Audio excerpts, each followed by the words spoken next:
Hello, I'm Dr. Susan Robbins, and the class is Drugs and Society. Class, say hello to future viewing audiences. Hello. Say hello, wave, use your microphones. Come on, you can do it. Okay. Today we're going to follow up on some things that I had talked about earlier in the semester. And what I really want to talk about today is cover several different things. We already talked about the effects of different drugs. Now I want to talk, those are just general effects. I want to talk in particular about what does high-dose chronic use look like, because that's really different than somebody who just uses every now and then. And things that can be safe at lower doses when used sporadically are not necessarily safe at higher doses when used chronically. Everybody clear about that? So we're going to be taking a look at that today. I also want you to understand the difference between drug use, drug misuse, drug abuse, and drug dependence, because they are not the same.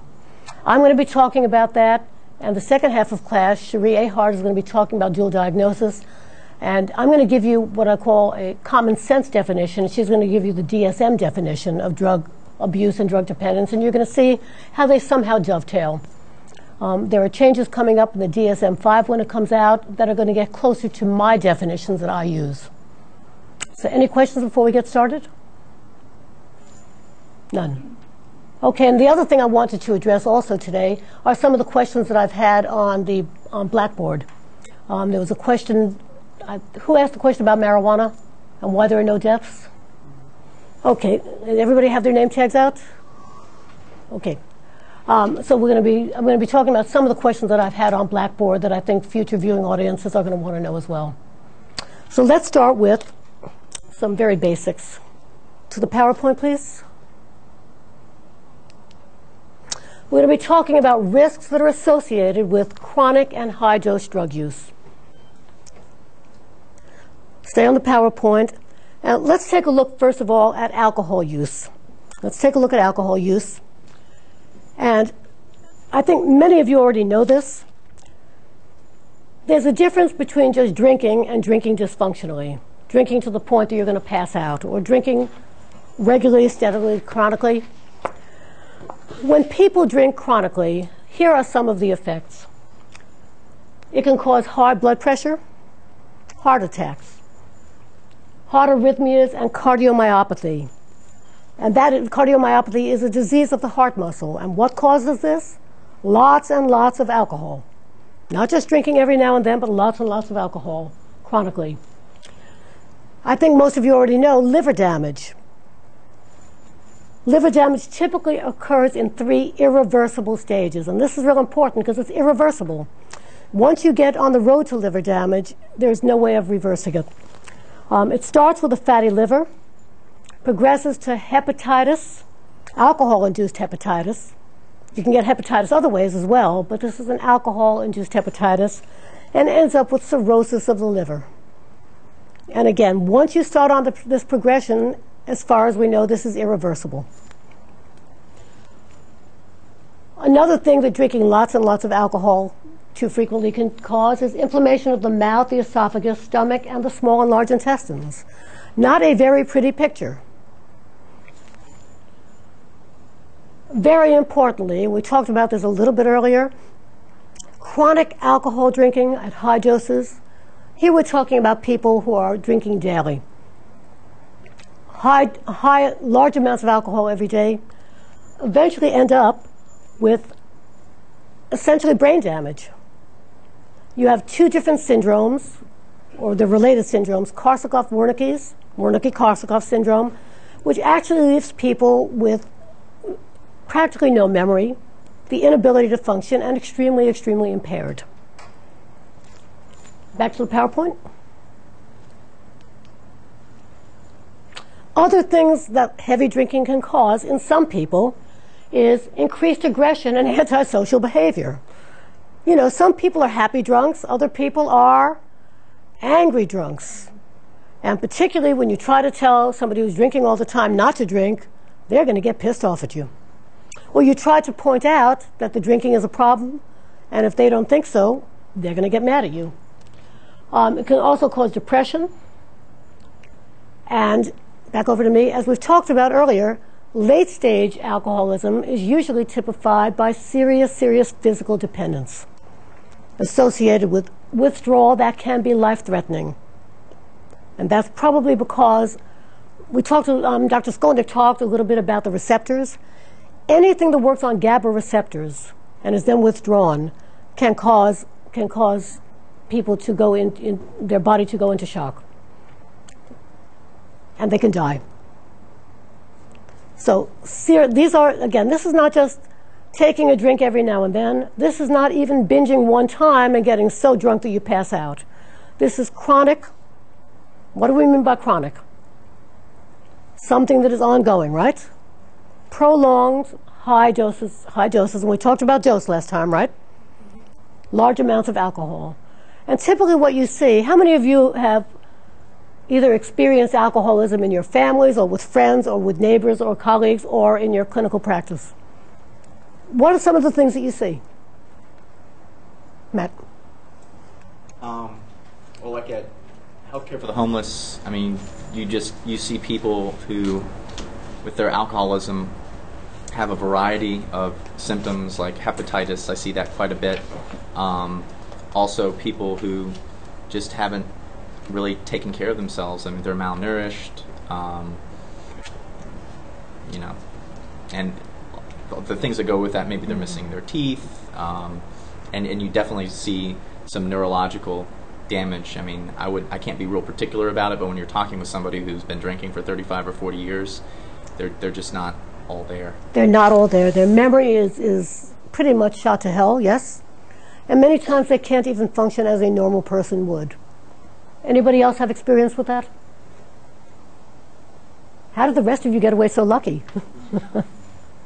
I used to work Amy. at a dental office, and the decay that happens as a result of drinking alcohol, and it's just sugar, straight sugar on your teeth, is just horrendous. Of course, you see the other physical effects also, but the patients at the office were just, I mean, they would usually tell you a lot of times because they were embarrassed. Mm-hmm. You know, well, I used to drink or something like that, but just a lot of tooth decay is what I saw working at the dental office. And you know, we'll talk about this a little bit more, but addiction to any drug, addiction looks the same. What you're looking at are people who are emaciated. Why? Because they're choosing the drug typically over food. Or in some cases they're choosing the drug and they're eating, but they're not eating healthy. It's not uncommon for somebody who's a long-term alcoholic, first thing in their mouth in the morning is the alcohol, followed by candy or Coca-Cola. Same thing with cocaine, people who have serious cocaine problems, serious methamphetamine problems. Same thing with heroin junkies. So it's not surprising that you see physical decay, physical deterioration. You can tell when somebody is addicted. The face of addiction, I believe, looks the same no matter what the drug is. There are slight differences. And I'm glad that you mentioned the decay of the teeth, because we're going to talk a little bit about methamphetamine today. There is this, what I call this myth out there about meth mouth. Has anybody heard about that? The idea that there's something in the methamphetamine that causes the teeth to decay at higher rates. Well, there's something about methamphetamine that does it, but it's not about what's in it, and we'll talk about that. But essentially, what you're looking at are people whose general health has gone to hell because they're not taking care of themselves. And this will fit in when I talk to you about what addiction or dependence looks like. It's a behavioral pattern, and typically what you find with people who are addicted to any drug is you're going to find declining health, declining nutrition, you're going to have problems with tooth decay, and again, it has to do as much with the lifestyle as it does with the drug. Does that make sense to y'all? So again, there are slight differences. What you're likely to see with high amounts of alcohol use with chronic alcoholics is their noses become a little bit bulbous and red. Again, there are slight differences from drug to drug, but overall you're looking at declining health, declining nutrition, and you're looking at people who are starving themselves in favor of using the drug. People who no longer take physical care of themselves, they don't bathe as often, they don't brush their teeth as often, and therefore you're looking at declining health and declining tooth health. Yeah, Matt? I just had to share this. When you mentioned noses, I was interviewing a guy on Sunday who came into the Homes Clinic with his wife, and I've never seen, and I could tell because it was like very red, and you'll see that like pretty frequently, but this guy had the biggest nose I've ever seen, yeah. And I'm assuming that the alcohol like helped it along a little bit. It might have been big to start with. It was an exceptional specimen. Okay. Thank you. That's a good example. Okay, any questions about chronic alcohol? Yeah, Freddie. Dr. Robbins, I just had a comment. Sure. My grandfather has, drank for so many years, as long as I can remember. And he's probably a chronic alcohol user. And my grandma, I don't know if she, puts up with it or not, but she told me the other day that she was like, oh, the doctor told your grandfather that if he stops drinking, he'll probably die. And I was like, Grandma, I was like, I don't think the doctor would say that, but I don't know, is it true? That... Well, go back to what I said. If he is alcohol dependent, and how do we know if somebody is dependent? What do we see if they try to stop? Somebody loud. Use the microphone. What do you see when they try to stop? Withdrawal symptoms. With alcohol, what you see is a serious, serious withdrawal. And therefore, remember what we said about what can happen if you withdraw somebody from alcohol or barbiturates not under medical care? Seizures. That's what I was trying to get at before about the GABA receptors. It can cause seizures and they can die. And therefore, when you're dealing with somebody, if in fact he is alcohol dependent, and when he stops drinking, he's going to have seizures. I don't know anything about the doctor that your grandfather is seeing, but what somebody like your grandfather needs is to be put into a detox center, into a detox program. And I think I addressed this earlier in the course, but if not, what they typically do in detox is they detox them from the alcohol. They put them on one of the benzodiazepine drugs to fill the GABA receptors, because that's what they do, and then titrate them down dose by dose by dose to keep them alcohol-free without having their body go into a total shock. You don't want, what you want to avoid are the seizures. Somebody who is a chronic alcoholic, what you see is a very ugly picture because they can have hallucinations as well. Seizures, hallucinations, and it's a very dangerous drug to withdraw from. So that what the doctor told your grandmother might be correct, yes, but we don't know because if he's never alcohol-free, we don't know whether he's alcohol-dependent. And folks, it depends on the drinking pattern. And I want to be clear, we're going to talk about this later today. Heavy drinking is not the same as alcoholism. Well, I take that back. Heavy drinking is not the same as necessarily alcohol abuse or alcohol dependence. We're going to talk about that. There are patterns of heavy drinking where people are not physically dependent and where they're not abusing alcohol. There's a lot of controversy about this because in our typical nomenclature, we tend to see somebody who drinks heavily, 4, 5, 6 drinks a day, and what do we say? That person's an alcoholic. But we're going to make sense of this today. And there are patterns. There's an excellent book out by Herbert Fingerette called Heavy Drinking, and he addresses this. We'll talk more about that pattern today. Any other questions about heavy alcohol consumption? The picture isn't pretty, folks. What you're looking at with heavy alcohol consumption are serious life and health problems, serious impairment problems. How many of you have ever gotten drunk? What do you act like when you're drunk? Examples. Come on. I'm going to call on you. Well, you're clumsy. Sarah, you're clumsy. Anybody else? Yeah, Cynthia. Slurred speech. That's Slurred what happens to me. speech? Yeah, okay. What else? Very happy. Very happy. Very happy. What else? Easily amused. I can't hear you. Easily amused. Easily amused. Some people are. Anybody else? Yeah, Matt. If you drink way too much, you'll oftentimes get a hangover, which is not pleasant. And many times you vomit your guts out. You get very sick, right? You wake up with a hangover, which is not pleasant at all, and you're sick the next day. And many times the only thing to ease that sickness the next day is another drink, which could start you spiraling out of control. But being drunk is not the same as the effects that we're seeing here. Is everybody clear about that? Being drunk every now and then, and I'm going to ask you about this later, about how many of you have ever been drunk. It's not the same as being an alcoholic. Is everybody clear about that? And we're going to talk about, and in fact, the term alcoholic, there is no consensus on what it means. Let's start with that. The term alcoholic, there's no consensus on what it means. It is not in the DSM. It is not a medical diagnosis. It is more of a common commonplace term that we tend to apply to anybody who drinks more than we think they should drink. Does that make sense? Now, some people are clearly engaged in alcoholic drinking. What would an alcoholic drinking pattern look like? Anybody? Your grandfather, when does he take his first drink, Freddie? As soon as he wakes up. Alcoholic drinking, as soon as they wake up, that's one pattern of alcoholic drinking. You're following that? Yeah. Some people, it's, right when they get home, right when they get off of work, that's when you have the first drink. And then what happens after that first drink? They have their second, and then their third, And then their fourth. And Yeah. what happens to their behavior? Depends on what kind of drunk they are. I think Okay. I think for some people, their behavior becomes whatever it is. It becomes more excessively like that, either goofy or maybe maudlin or maybe angry and upset. But it becomes irrational and drunk. People are really drunk. Are they able to function? Yes or no? No. And that's the point that I'm trying to get at, is it's not just the amount that you drink, but the functioning. And when people are constantly drinking to the point that they can't function at whatever it is they're doing, I don't care what the pattern is, it's not a healthy pattern. Yeah.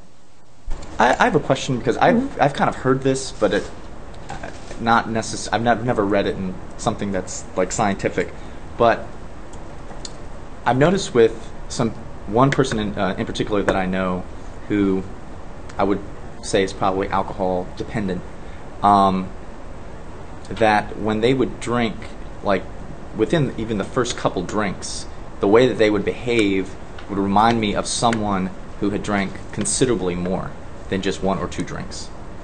That almost seemed to me like they were drunker than they should have been. And I remember talking with other people, and some people saying, "Oh no, that will happen with people who are alcohol dependent." But I don't know if that's true or not. Well, because every individual is different, we all metabolize. I mean, we talked about this, I believe, earlier, that in general, women, alcohol and other drugs are harder on women because of our body composition and fat and hormone composition. People are different. Typically, it's the opposite. The long-term heavy drinker becomes more and more tolerant, and therefore, at a point 3, where most people would be slurring and falling over, people who are long-term alcohol drinkers and have built up a tolerance might appear to be more normal. Other people, though, and I'd say that that's probably the more common pattern. Other people, though, here's what happens with alcohol. As you get older, one of the things that happens, one of the many changes in aging, is that you lose water content in your body. Alcohol dissolves itself not only in the blood, but it gets dissolved partly in the water content. So I think it's somewhat age-related as well. If you have less water, you're getting to dilute the alcohol. What happens? You get drunker because there's more alcohol content. And therefore, as a general rule, what happens as we get older, separate from the person who's drinking all the time, is that alcohol hits us harder. Somebody who used to be able to drink 3 drinks and not feel very much, or not get too tipsy, now is going to start feeling, for many, again, there's no general rule because there are individual differences, might feel worse and drunker at an older age just because of the body composition. Does that make sense? Again, of all the drugs we're going to be talking about, alcohol is the most complex. Alcohol is the most complex because it affects the body in many different ways, and it affects a lot of different neurotransmitters. And of all the drugs we're talking about, it is probably the least well understood.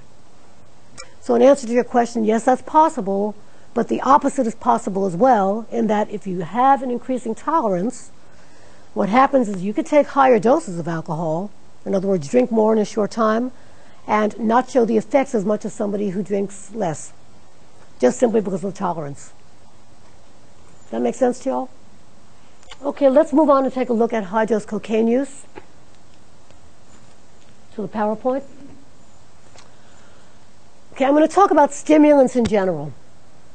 Remember we said earlier on that the difference between cocaine and methamphetamine is not that different except for what? Does anybody remember? There's one significant difference. Matt? Well, the methamphetamine lasts a lot longer than cocaine. All amphetamines are long-acting drugs compared to cocaine, which is a short-acting drug. You remember we said that?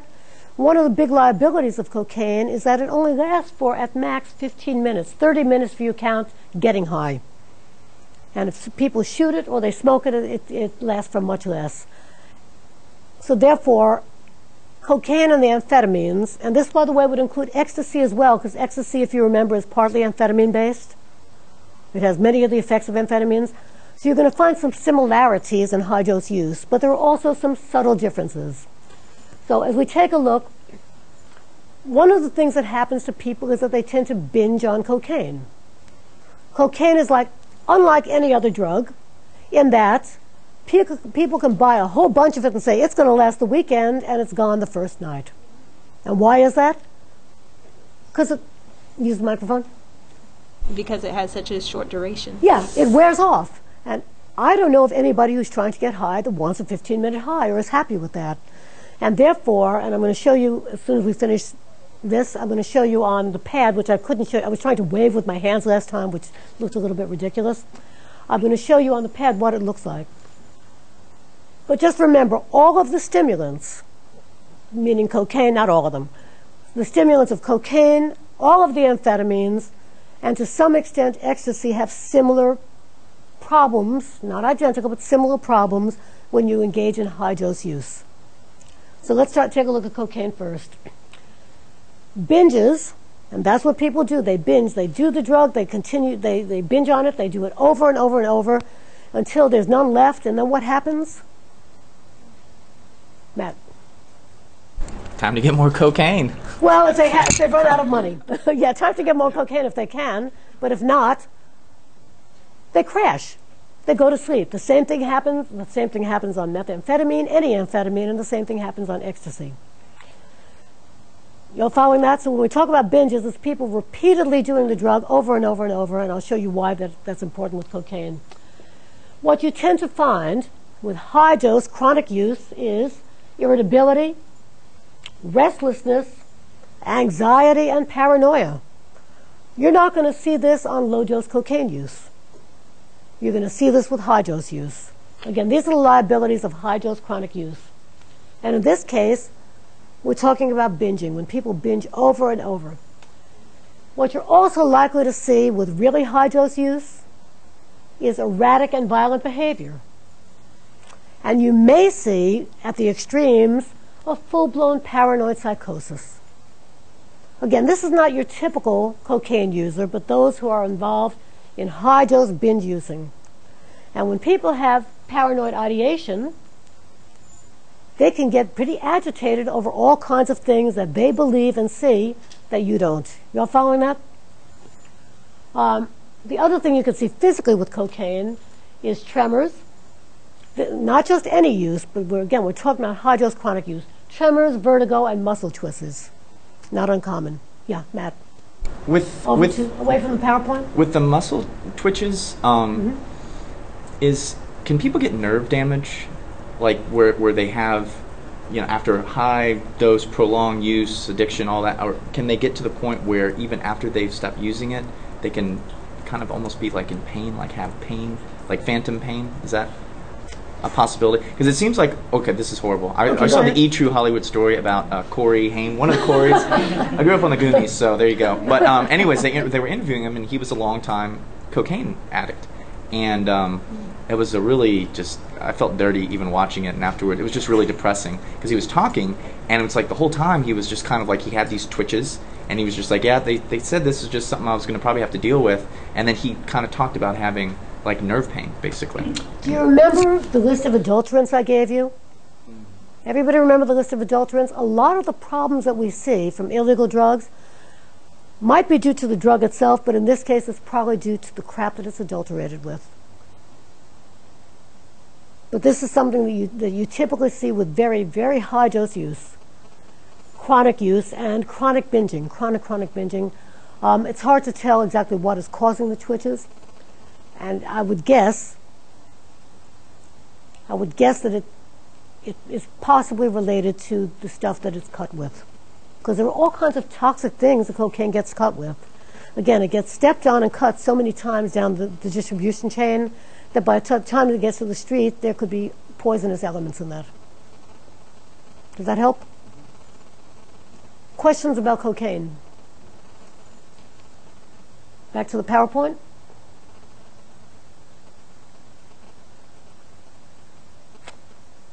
I'm going to go through all of the high dose use, and then I'm going to show you the problems with cocaine specifically. Methamphetamine, what did I say earlier? It is not dissimilar to cocaine in terms of the high dose use. There are some differences. It's a much longer acting drug, and therefore, do people binge on it? Yes, but it's a different kind of binge pattern. Instead of doing it consistently and are awake for 2 or 3 days, if you have enough cocaine to last for 2 or 3 days, which a lot of people don't, what you're seeing is, do you remember how long methamphetamine and the amphetamines last for typically? Anybody? Anybody else other than Matt? Okay, Matt. Seems like 2 to 4, 3 to 6 hours. Keep going. 4 to 12?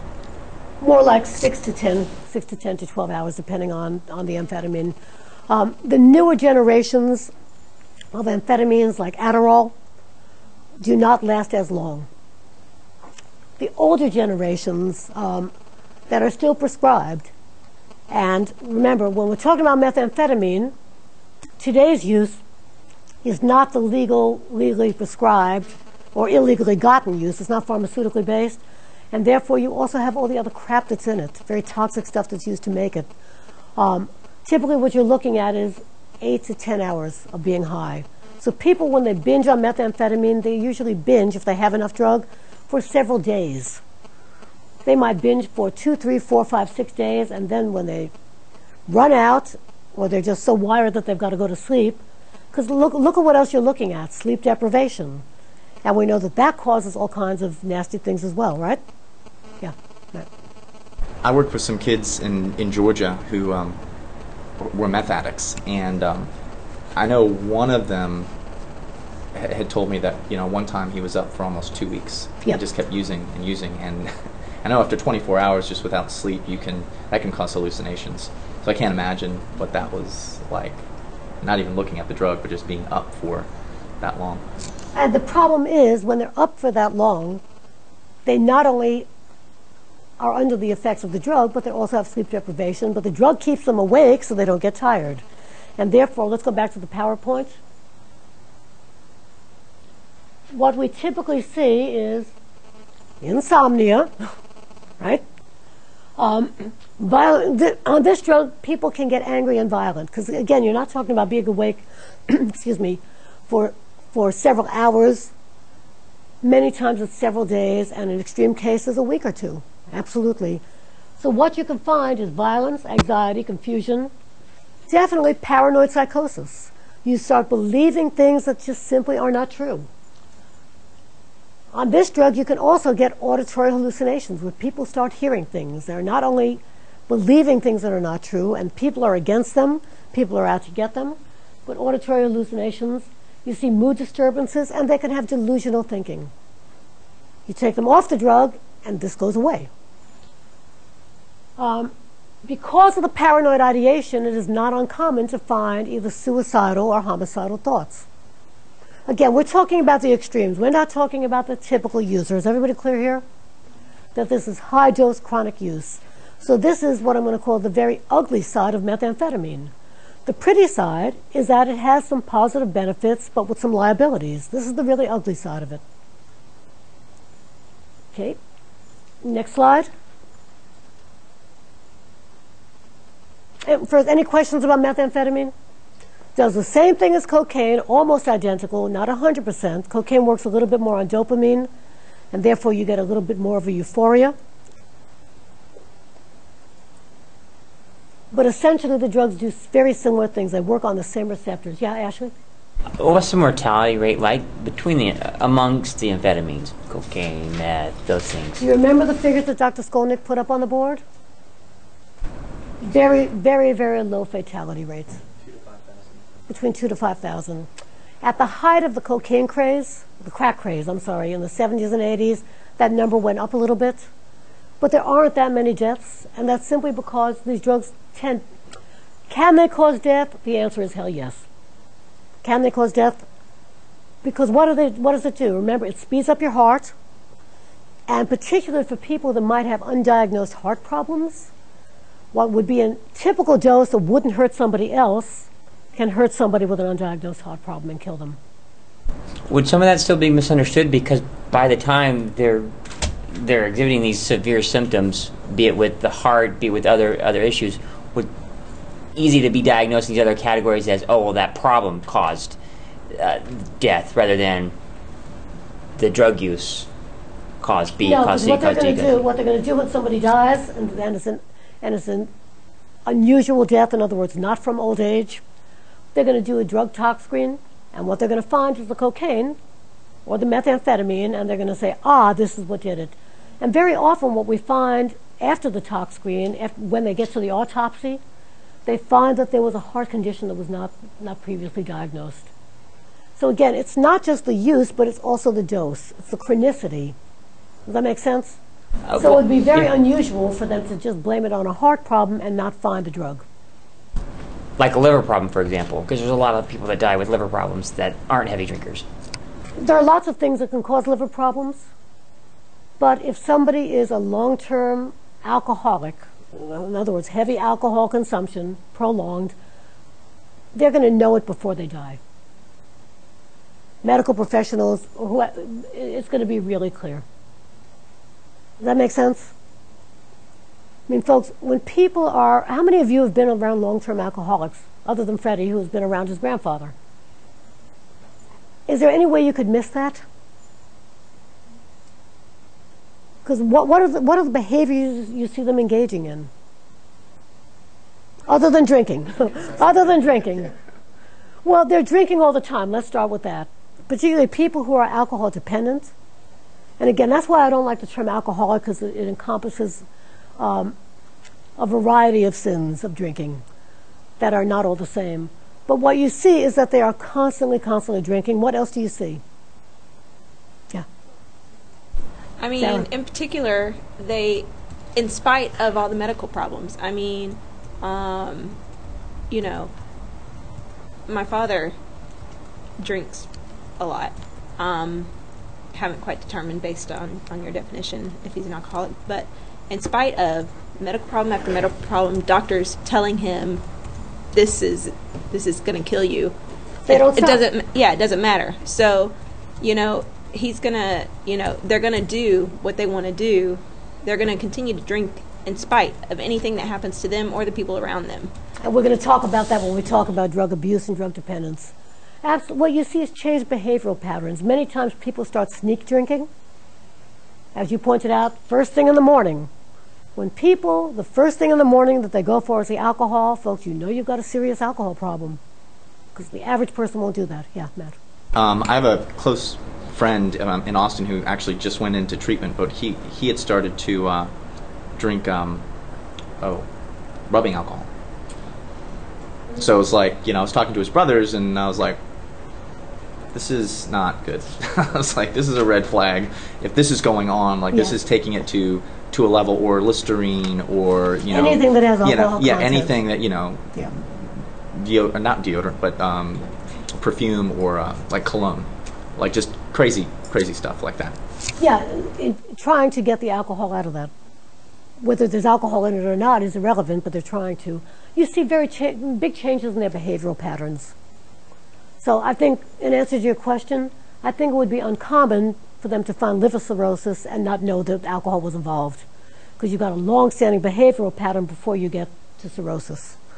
I mean, all of us can drink a lot and never end up with cirrhosis, depending on how much we drink, how frequently we drink. You all following that? Any questions? Okay, back over to the slide. Heroin. The biggest problem with heroin is that it is illegal.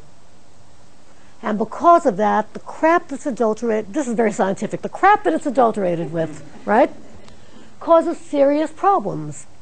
Opiates, as a general rule, and you heard Dr. Hill talk about this, and this is going to surprise you, as a general rule, other than the physical dependence that opiates cause, opiates are relatively non-toxic drugs to the system.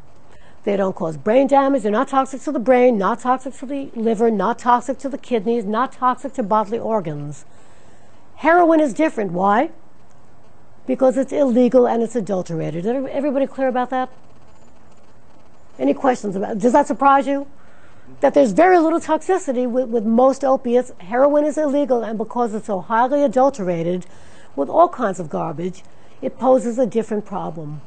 If we had legal heroin, you would not have necessarily the disastrous health effects. But we don't. In other words, if heroin was made in a pharmaceutical lab and we knew what was in it and it didn't carry all of the stuff that people use to cut it to make profit, you would probably have a much safer drug. And I think you heard Dr. Skolnick say that heroin is a very good drug for pain, but we don't use it because it has such a high addictive potential. But we use other drugs that are opiate-based. Okay, so let's take a look at the long-term effects of heroin use. Because of the additives that don't dissolve well, they can end up clogging the blood vessels that lead to the lungs, liver, kidneys, or brain. And therefore, many times you have health-related problems due to this. Is everybody clear that it's not the heroin? It's all of the other stuff in the heroin that leads to this. And that's one of the big liabilities when you're dealing with illegal drugs. Not surprisingly, and I think Dr. Skolnick talked about this a little bit, it is not unusual to find that people who start off smoking or snorting heroin end up injecting it. And therefore you're left with lots of risks that are needle-based, such as collapsed veins, and particularly with heroin, because you've got to re-administer it every 4 hours or so. And therefore you're constantly injecting in a vein, and you can have veins that are totally collapsed, that are no good and will never be good again. Sometimes you get infection of the heart lining and valves, and abscesses from places where you're injecting. So these are serious problems related to the needle administration. Very importantly, a common thing that we see in long-term heroin addicts is pneumonia. And it's caused by several things. To begin with, the poor health of the person. Let's go back to what we said earlier. What happens to people that are so drug involved that their life revolves around the drug? Are they taking care of their health? They're not taking, again, it's what I call the drug lifestyle that is so dangerous and deleterious to health. And therefore, what we tend to have are people who have significant problems that are due to poor health. And one of the things that does happen with heroin is that because heroin profoundly affects breathing. What does it do? It slows down your heart, slows down your breathing. One of the things that happens to people, not uncommonly, is that they can end up, because of their poor health and not taking care of themselves, they can end up with pneumonia. And this is exacerbated by the fact of what happens to the lungs. The lungs have been slowed down by the heroin. So it is not uncommon for very, very long-term addicts to have significant lung-related problems, and sometimes death. It is rare for people to die from a heroin overdose, but they do. Most typically what you're going to find, is it possible? Yes. And why is it possible? Because you never know the dose that you're getting. But the more typical pattern, if you take a look at toxicology reports, they will blame it initially on a heroin overdose, and then if you look at the full tox reports, we talked about this earlier, it's usually heroin combined with alcohol, heroin combined with Valium, you're following a CNS depressant combined with another CNS depressant. That is probably the most common pattern for overdose. And people do not get good enough education to recognize the fact that you shouldn't combine one CNS depressant with another, that it's very dangerous. Any questions about that? And we talked about the fact that this causes, unlike most of the other drugs, the profound physical dependence that this can cause fairly quickly is different than the other drugs. One of the biggest liabilities of heroin and all of the opiates is the physical dependence. But what you're going to hear me say today is that physical dependence is not the same as addiction. Physical dependence is the body's response to the drug because the drug causes the physical dependence. Did I give you the example already? I think I did of when I had my last oral surgery and I became slightly physically dependent on the Demerol and went through withdrawal. And that's a natural reaction. It's a natural reaction when people become physically dependent. The fact that I didn't go out and look for more drugs means that I wasn't addicted. You'll follow that reasoning? Okay. Questions? No questions. Back to the PowerPoints then. Ecstasy. Let me start with this. One of the biggest problems with ecstasy, I think I already addressed it, is that what is being sold on the streets today is not ecstasy, for the most part. Right now, this is one of the most adulterated drugs, and therefore, when people have health-related problems based on 1 or 2 doses of ecstasy, you've also got to look at the tox screens and see, is there even any ecstasy in the drug? But because ecstasy is quasi-amphetamine-based, again, chemically it is related to amphetamines. Chemically it's related to amphetamines. Not surprisingly, what we get are similar things that we find with what? Amphetamines and cocaine. It is slightly different, though. It is slightly different in that here are some of the things we find with serious chronic ecstasy use. And I'll talk about that in a second. Increase in heart rate and blood pressure. All the stimulants do that. Yes? Muscle tension. Involuntary teeth clenching. Not uncommonly, one of the things, the way in which ecstasy works is that it gives people a rush of serotonin. Rush of serotonin. That's the main way in which it works. It releases a lot of serotonin into the synapse. It only lasts for 2 to 3 to 4 hours. It is not a very long, it's not a short-acting drug, it's one of those medium-acting drugs. In other words, it's not as long as amphetamines, not as short as cocaine, but it's only quasi-amphetamine based. I mean, it's amphetamine, it has other characteristics that are more like the psychedelic drugs. But the fact that you get muscle tension, that's the amphetamine part of it. The teeth clenching, you get that, by the way, with cocaine as well. Not as profoundly, although for some people it is. They don't feel it till the next day. Other things you might find are blurred vision. Ecstasy causes, while people are high on ecstasy, it causes an eye movement, and I hope I'm going to pronounce this, called nystagmus, where the eyes dart back and forth, and therefore they get blurred vision. Faintness, chills, or sweating. One of the biggest dangers of ecstasy, if there's ecstasy in the pill, right? Is everybody clear about that? There may or may not be. Is that people, where do kids use this? Back over to me. Clubs. Clubs, and what are they doing? At raves, at clubs, Dancing. at parties, they're dancing. What else are they doing? Drinking. They're not supposed to be drinking alcohol, but they could be. Perspiring. It causes a problem with regulation of body temperature. One of the biggest problems that we have with ecstasy is that people get overheated, they don't hydrate properly, and they pass out. That's part of what the drug does. It's part of what the drug does. The other extreme that we've seen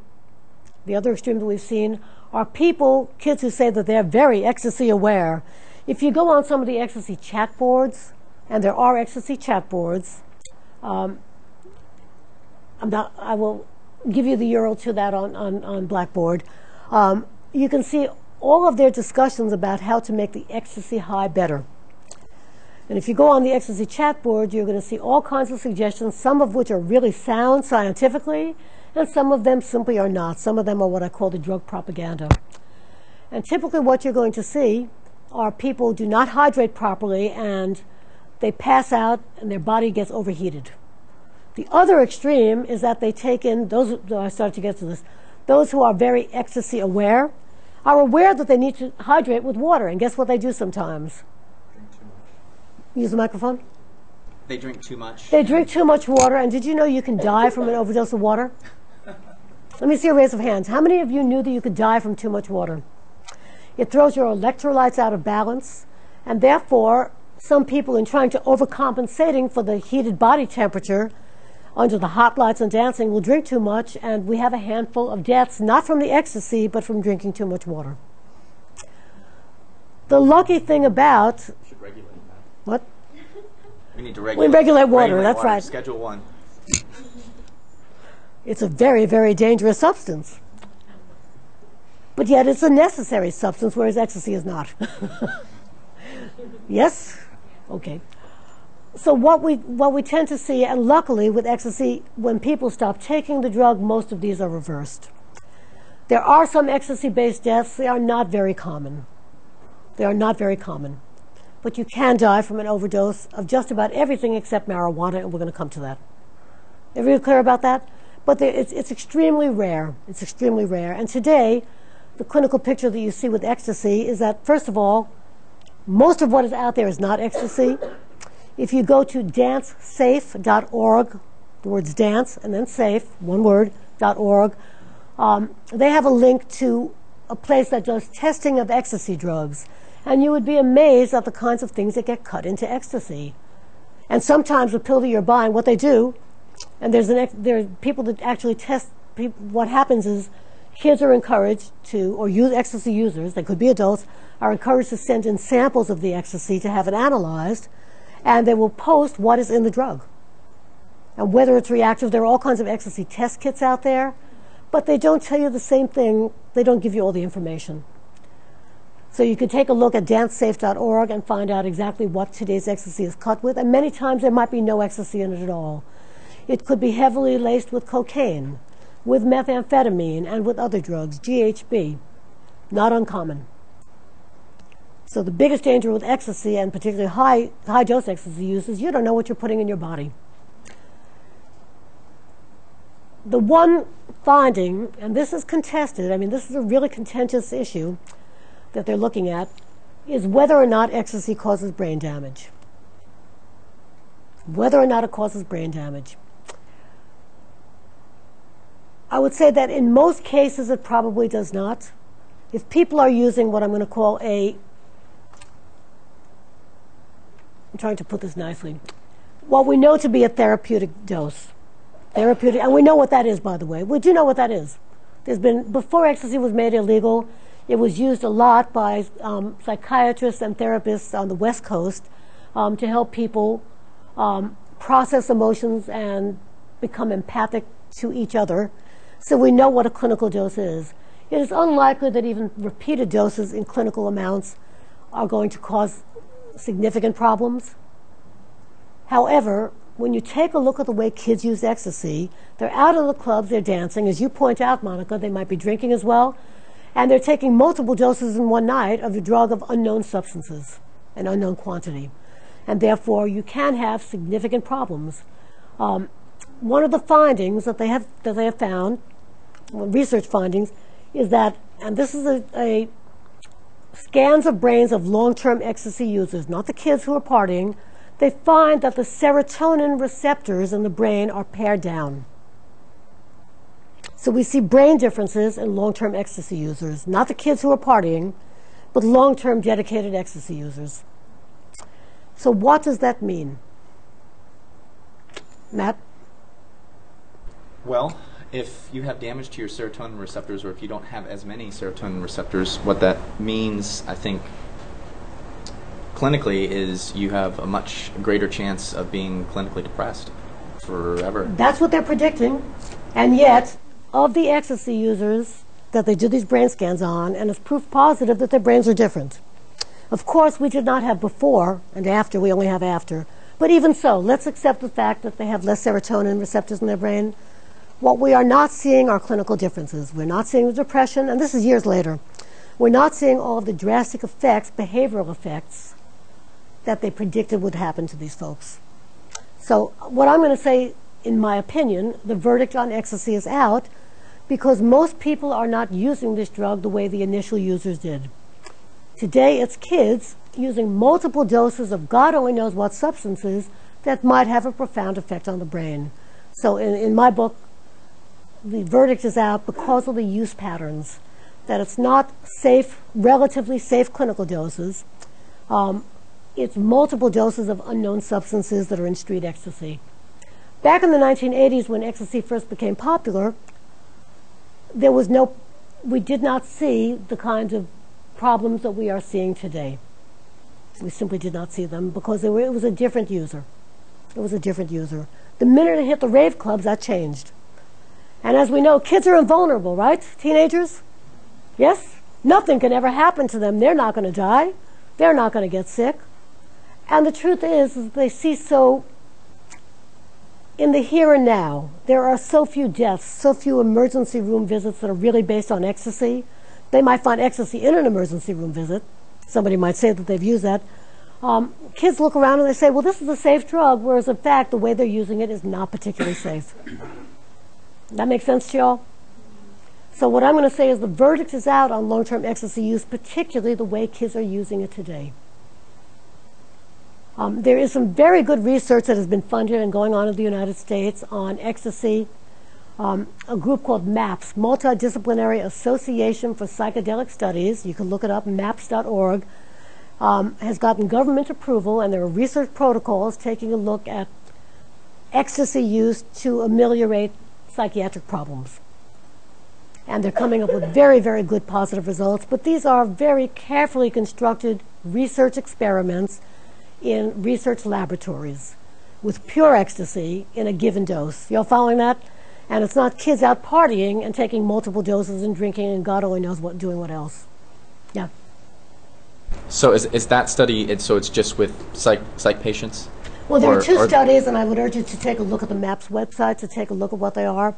And they keep getting more studies funded in other countries as well. One of them I know is about PTSD, does it ameliorate PTSD? And I believe that the other study has to do with perception of pain in cancer patients, end-stage cancer patients. But take a look at the MAPS website because I could be mixing up the studies. But what I want you to let you know that there is research going on, so we know what a safe clinical dose is.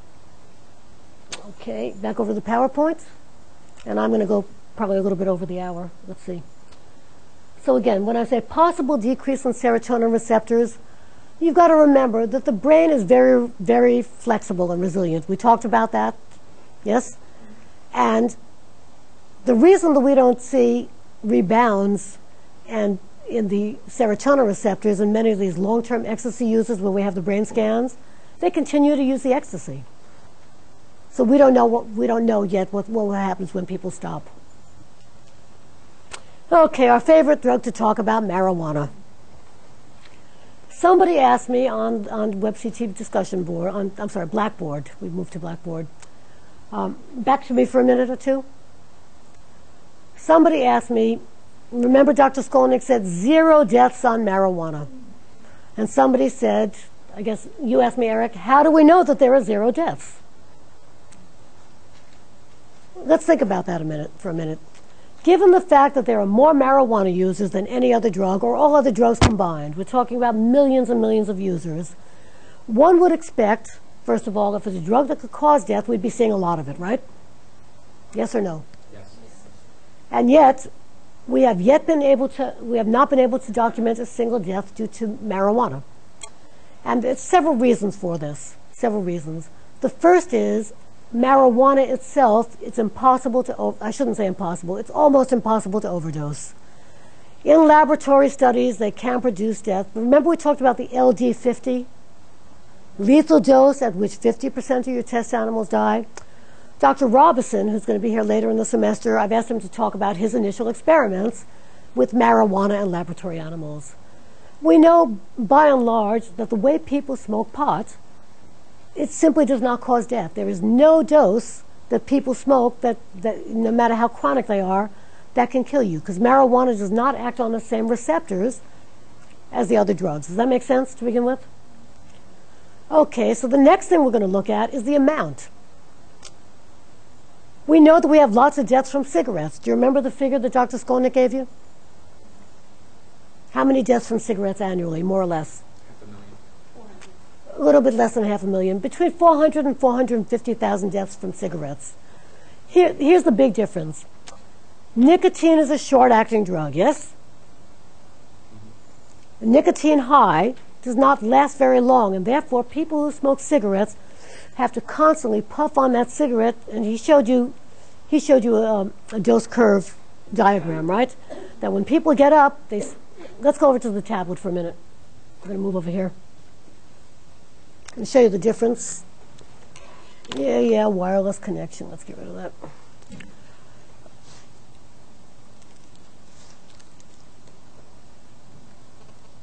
Pretend that's a straight line, okay?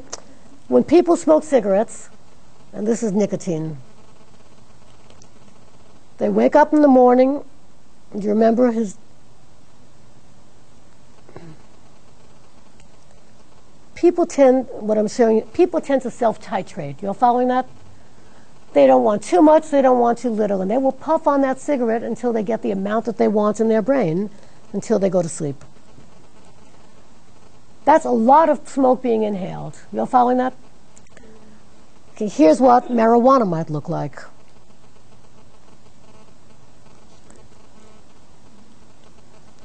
They puff on that marijuana cigarette until they get to the dose that they want.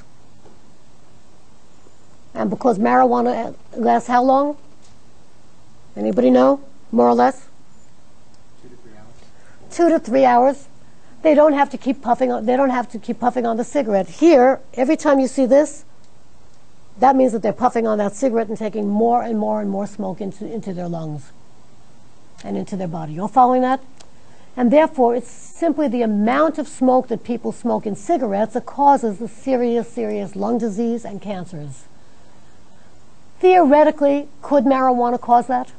Theoretically. You got to use the microphone. Everybody, yes or no? Yes. Yes. Theoretically, because it has the same amount of carcinogens, and we talked about that before, right? Same amount, no more. What are the big myths out there? Is that marijuana has 3 times the amount of carcinogens and tars. No, it doesn't. It has about the same as cigarettes. But the difference is that people who are smoking cigarettes have got to re-administer that smoke consistently, so it's not uncommon.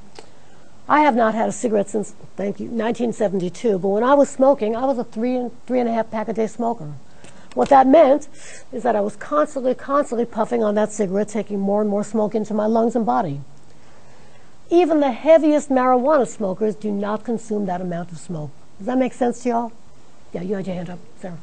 I guess I was wondering, what about the nicotine? Does that have an effect also on cigarettes as far as damage, or does it not? Is it purely the smoke? It's all of the other things in the tobacco leaf. Nicotine itself is a pretty handy little drug. Well, think about this. It does, first of all, does it impair you? It does quite the opposite. It actually improves performance because it picks you up, lets you concentrate better, and it also calms you down. Remember Dr. Skolner talked about that? So nicotine itself is a handy little drug. Because it's administered in cigarette smoke, that's the problem. That makes sense? So if we're looking at marijuana use, it's got the same amount of tar, same amount of carcinogens, but people don't smoke as much, even the heaviest smokers. And therefore, what you get when you're talking about even heavy marijuana use, they're never taking that much smoke into their lungs. So therefore, can we say for certain that the marijuana did not cause the cancers? Well, we have yet to find a single instance where somebody never smoked cigarettes, and here's where the problem comes, and always smoked marijuana and ends up with cancer, or things that actually end up in death. Does that make sense? So that's point number one. It's the amount that you smoke. Now, if people smoke cigarettes and marijuana at the same time, what are they doing? They're increasing their risk of all the health problems. Because it's not just the cigarettes, which might kill you anyway, but they're adding more tar and more carcinogens by smoking the marijuana. Does that make sense to y'all? Because the other thing you need to look at is, we talked about alcohol, right? How people do stupid, crazy things and dangerous things, because alcohol impairs you. The impairment on marijuana, what are the effects of marijuana? Anybody remember? Yeah, Matt? Short-term memory loss, and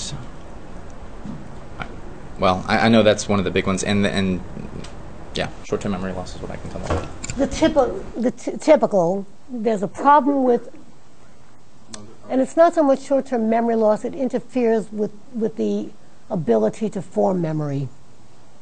So some people call that immediate memory, some call it short-term, and I'll give you an example of that.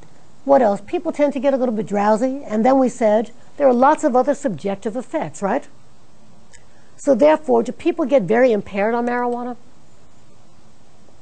Yes or no?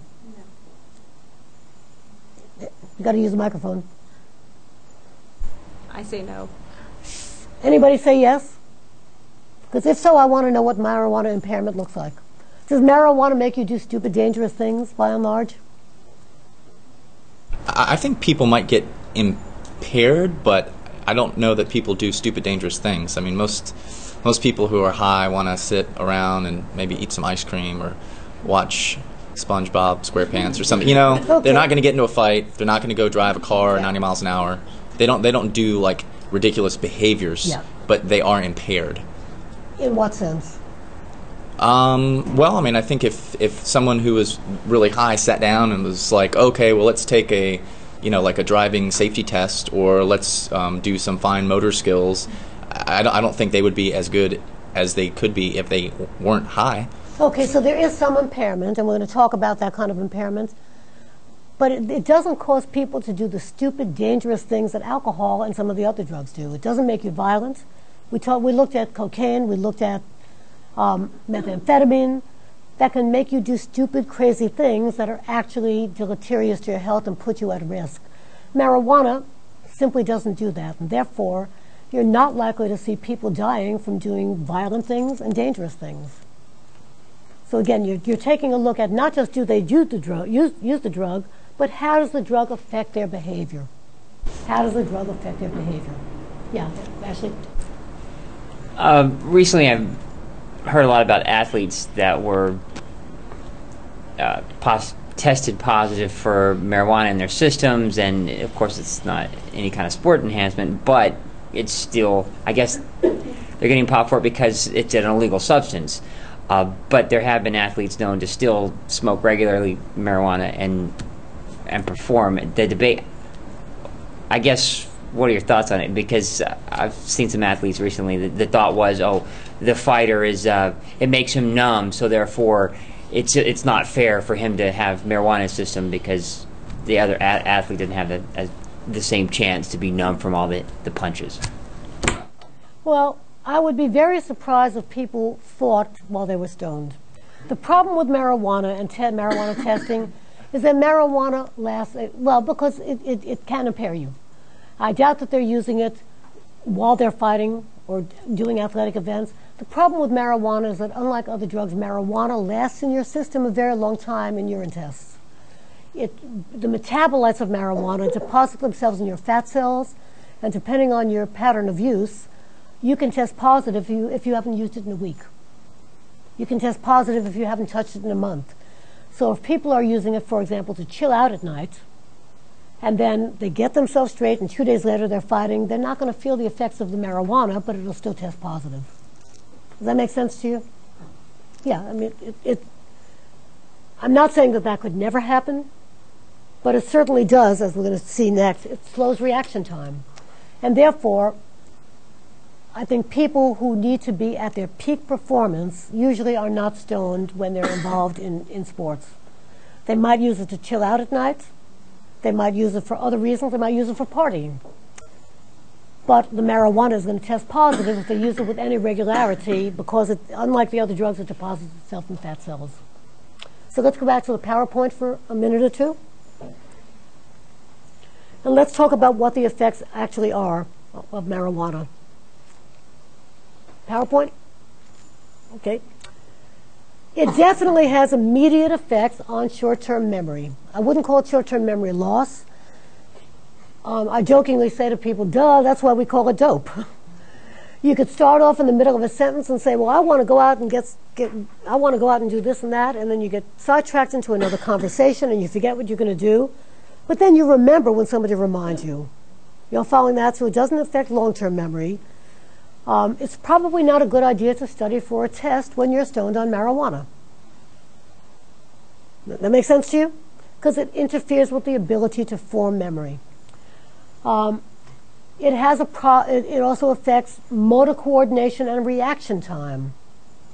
So you do get slower reaction time, and as you pointed out, Matt, slower motor coordination.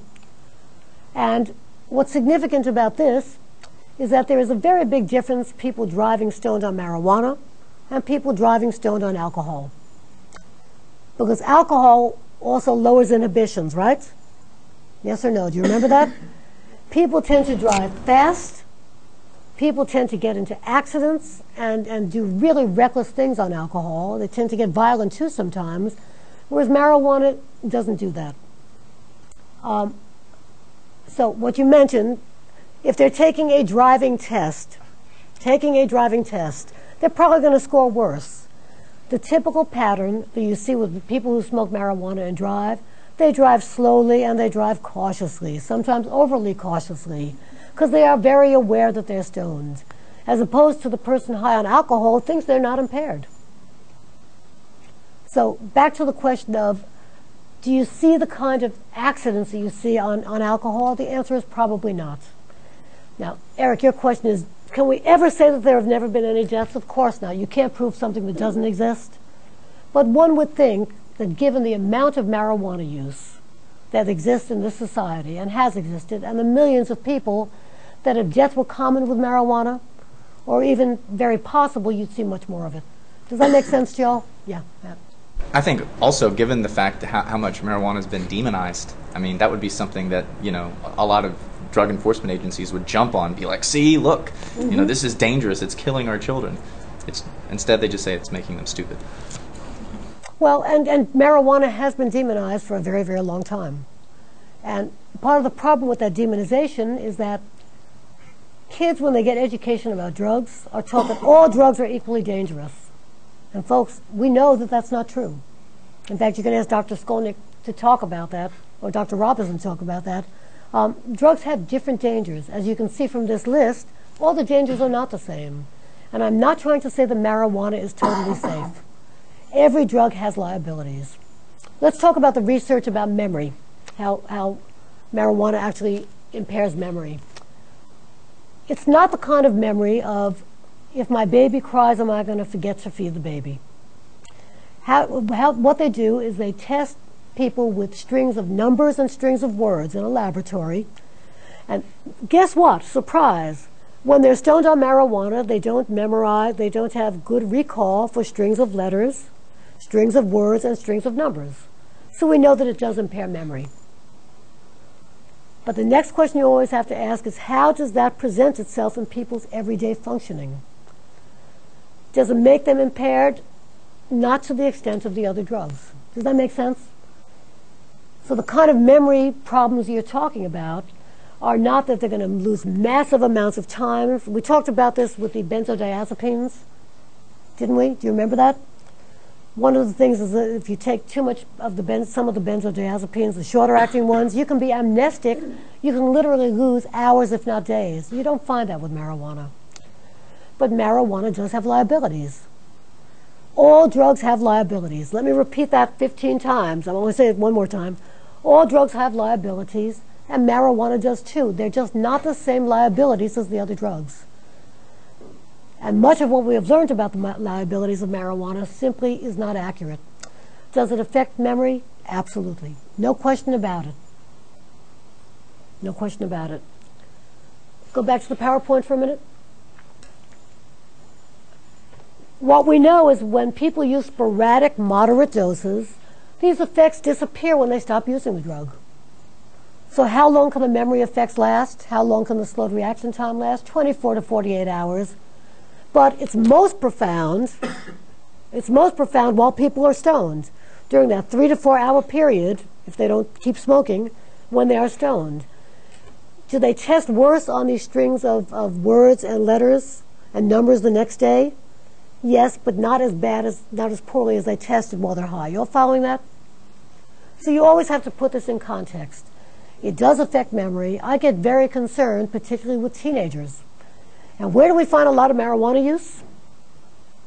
Everybody, who uses a lot of marijuana? Students. Teenagers and young adults. Teenagers, when they're in school, it's very, very problematic because it's hard to learn when you're stoned on marijuana. And these teenagers are in school. Many times they're getting high and they're trying to study and they're not doing as well because it's hard to remember. One of the things that people find themselves doing when they're reading or even watching a television show, they'll forget what they saw and forget what they read and have to reread it because, again, it interferes with memory formation. Is it true that marijuana helps you concentrate better? No, Because that's what it's exact opposite.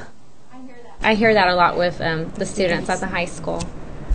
Well, they might believe that, but in fact, it does the exact opposite. It keeps you from concentrating because it impairs that ability. Can tobacco help you concentrate better? Nicotine? Yes. Can methamphetamine? Yes. Can cocaine? Yeah, for 10 or 15 minutes. You're following that? Ecstasy? No, because it has other effects. The stimulants do help you concentrate better, which is partly why they're given to kids with ADHD, ADD. Marijuana, they might say, I concentrate better, but they really don't. It impairs concentration. Kids believe a lot of things about drugs that simply aren't so. And finally, heavy use may cause the effects to persist slightly longer. In other words, sporadic users, the effects might only last 4 to 6 to 8 to 10 hours. Somebody who is using marijuana steadily, it might take 24 hours to 48 hours for that drug to totally wear off. You're following that? And very importantly, back to the PowerPoint for 1 minute, there's one study that really has shown that heavy prolonged use in adolescence may in fact cause future impairment as an adult. However, you see, more research is needed. Can we ever believe the results of one study? No. One study is preliminary. We've got to be able to duplicate it and replicate it. But it is possible, and that's one of the things that I get very concerned about. I'm going to get up. I've got to walk around. Back over to me. That's one of the things that I get extremely concerned about when we talk about adolescents using marijuana. First of all, they're in school. It does impair memory. And heavy use. We're not talking about sporadic use, or I hate the term recreational use, social use, or use every now and then, or use on weekends. Heavy use may in fact have a possibility of impairing the brain. Any questions about that? Did I answer your question about death adequately? Eric? Microphone. If I could say real quick, I still have a really hard time believing that just the accidents, though, just the traffic accidents, that no one has gotten behind the car ever and killed someone while they're high, especially when they have slowed motor coordination. Maybe they're driving slower, but it seems like they're not just slower, but much slower. It's the right, opposite. but that's also could be dangerous on a freeway. You know, I could. They're probably not going very far either, because they're not wanting to. You're not going to be doing the things that you would normally be doing when you're high. Is the other thing. The other thing is that it would not be any different than somebody who is taking an antihistamine that makes them drowsy. You're following that? So I think part of the reason we have a hard time believing that is that we have been sold a bill of goods about marijuana, and therefore we say, well, how can that be? But you're right. It's possible. It's possible, but if it happens, it is simply not that common. But it's probably no different than people who get drowsy and can't concentrate because of other drugs that are legal drugs. Does that make sense to y'all? And because they are driving so slowly, they're not likely to get into the high-speed crashes. Have you ever seen anybody driving who is really stoned on alcohol? They're weaving in and out as opposed to being overly cautious. Yeah. I always think of like Cheech and Chong, like in some of their movies, like when they're driving. I don't know if you've ever seen any of those, but where they're driving like really slow. I think that's a little exaggerated, but I think people are really cautious, maybe a little bit paranoid, and it's illegal. I mean, that's the other thing. It's like I think people who are drinking, first of all, maybe they don't think they're as drunk as they are, but at the same time, like that substance, even if it's illegal to drink too much and drive, but because their thinking is impaired anyways, they're just like, oh, I'll be fine. Whereas people who smoke, they know that it's illegal. And it's a crime whether they're doing it in their house or in their car. So if they're leaving the house, which I think is probably much rarer to be driving around when you're high, you just Some be people more do it, careful. though. Would I want to get in the car with somebody who I know is still on marijuana? No.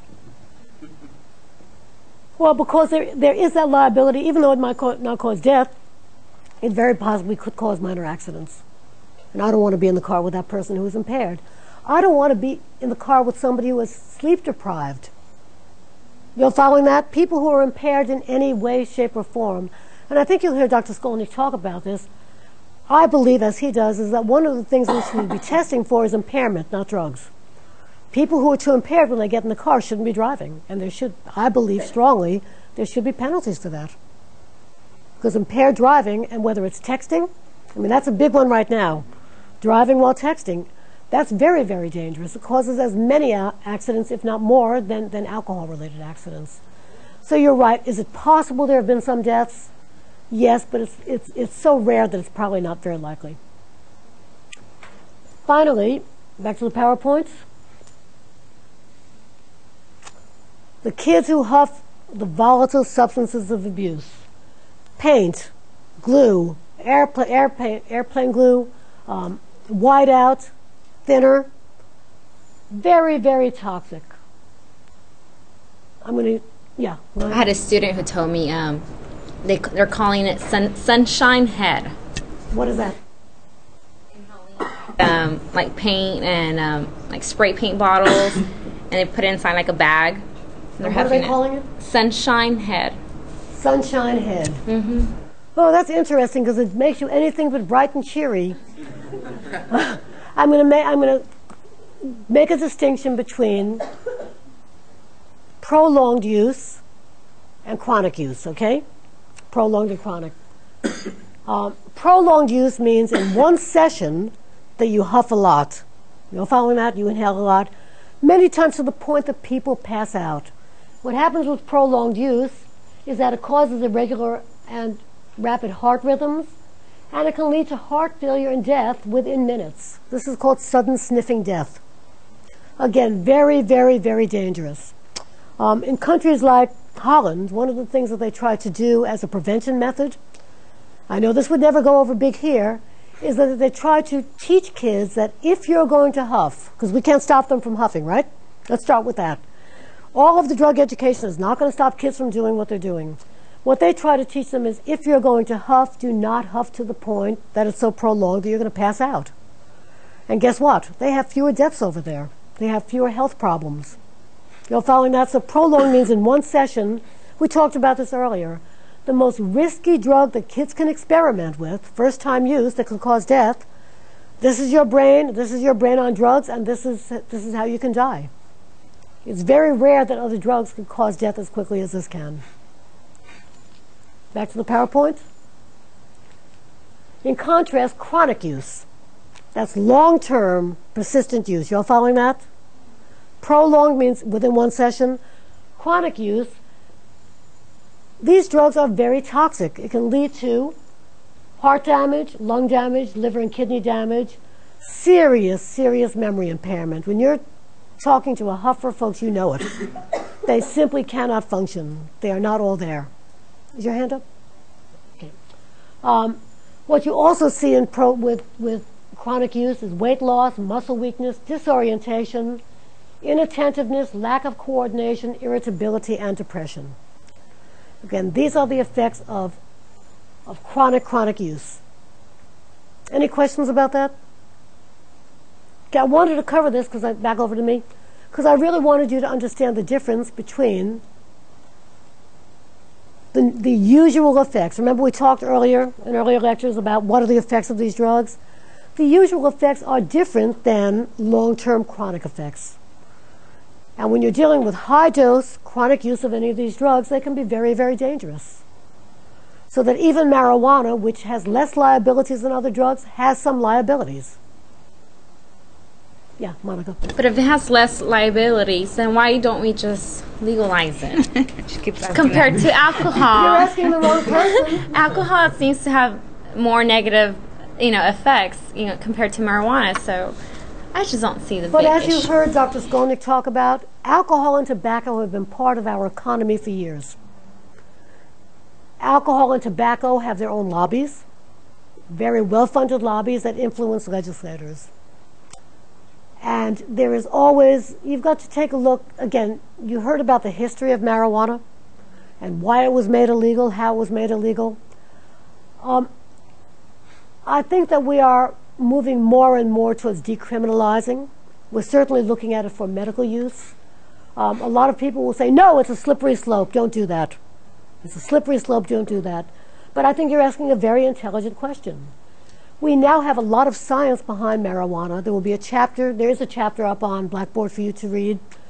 If you're interested in marijuana, there's an excellent book out. The chapter is from that. That really deals with all of the research on the effects of marijuana. And the chapter is on Blackboard for you to read. That gives a summary of all of that. And this particular author does a very good job of saying, here are what the effects are, and given that, here's what we need to know. For example, if you're high, don't get in the car. That makes sense, right? If you're stoned on marijuana, do not drive. If you're stoned on marijuana, don't try studying for a test. Because again, we know what the effects are. We have very good research on that. And you're asking a very good question. I think that it's a political issue as to why it's not legal and why it became illegal in the first place and why we keep it illegal. And as you pointed out, Matt, the more we demonize drugs, and I think the more we demonize drugs, the more difficult it is to find out reality. And again, I want everybody to be clear. I'm not saying that marijuana has no liabilities, because it does. But it's important to know what those liabilities are and what they're not. Any questions about that? Yeah, Freddie. Well, I'm going to go into heroin for a little bit. Okay. My first job was, working at an HIV clinic, and like they wouldn't give clean needles, and to me, like that was the most, like for heroin users, it's like why not give them a clean needle to inject themselves with, and that was my biggest fight with the organization. It was like, okay, you're giving condoms out, but now why not give a clean needle out to someone that is a heroin user? Because we have this morality that supersedes any kind of rational policy. If we had rational policy that was evidence-based, we would be doing things very, very differently. It's the idea that we're encouraging drug use. Folks, heroin users, we don't have to encourage them. They're already using heroin. And what you're pointing out is that what we're doing is a public health disservice because needles cause dirty needles can cause the transmission of HIV, AIDS, hepatitis C, and other bloodborne diseases. And it has more to do with the ideology of what I consider to be all or none thinking. We must say no to drugs. No drug use ever, ever, ever, and all drugs are the same, and we can't do anything to encourage drug use. Heroin users are already shooting. They're not going to stop shooting, and giving them clean needles has not been shown to do anything other than improve their health. So you're right about that. And my other comment is, are chronic users more likely to share their drugs with other people, or they're more likely to do it on their own, in their own time type of... Which drug? Well, I don't know, alcohol or, cocaine or... Because my grandpa is like, you can't touch his beer, that's his beer. Well, and the reason I say which drug is that it's different for every drug. It's different for every drug. What you're going to see, it's funny, with cocaine, to me that's one of the most antisocial drugs, because people gather in small groups and hoard their cocaine, or they will go into the bathrooms one at a time or two at a time, so they might share it with friends, but not with the rest of the group. So it depends on the drug. Depends on the drug. I'm going a little bit over time. I want to talk about the difference between use, abuse, and dependence. Drug use, let's start with that. Drug use is simply drug use, people using a drug. How many of you ever drink? How many of you, when you drink, don't have significant problems when you drink? Let me see a raise of hands. Do not have significant problems when you drink most of the time. How many of you, when you drink, usually have only one or two drinks at a time? Okay, drug use is the ability to use a drug, any drug, not just alcohol. I'm going to use alcohol as an example, though. It's the ability to use a drug and not have negative consequences based on your use. Does that make sense? So if I say, are you an alcohol user, most of you would say yes, right? And if I say, are you an alcohol abuser, most of you would say no.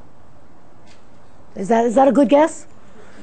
I hope we didn't let any alcohol abusers into the program, although that happens from time to time, because you can't screen for alcohol use. You'll follow what I'm saying? use of a drug is when somebody uses a drug and it does not cause serious negative consequences in their life. So what we're looking at is moderated use that is not consistent all the time use. Do you know anybody who comes home and has 1 or 2 beers or 1 or 2 glasses of wine or 1 or 2 drinks every day? And never more, or rarely more. Are they able to function? Yes. Okay, so let's go back to use. Use is when you can use a drug, it doesn't impair your functioning, and you don't have negative consequences. Now, next question. How many of you have ever had a hangover? I want you to pan over to the class. Pan over to the class. Keep your hands up. How many of you have ever had a hangover? At the point that you had that hangover, you abused alcohol. Yes? Yes. What happens? You have negative consequences. You wake up sick as a dog. And what do we all say the first time we have a hangover? Never again. Never. Use the microphone. Everybody, again. never again, right? And does it happen again? How many of you had more than one hangover? But what happens in the interim? We change our drinking pattern. After that first hangover, most of us, what do? We go back to really moderated drinking. So I'm trying to get at 2 points here.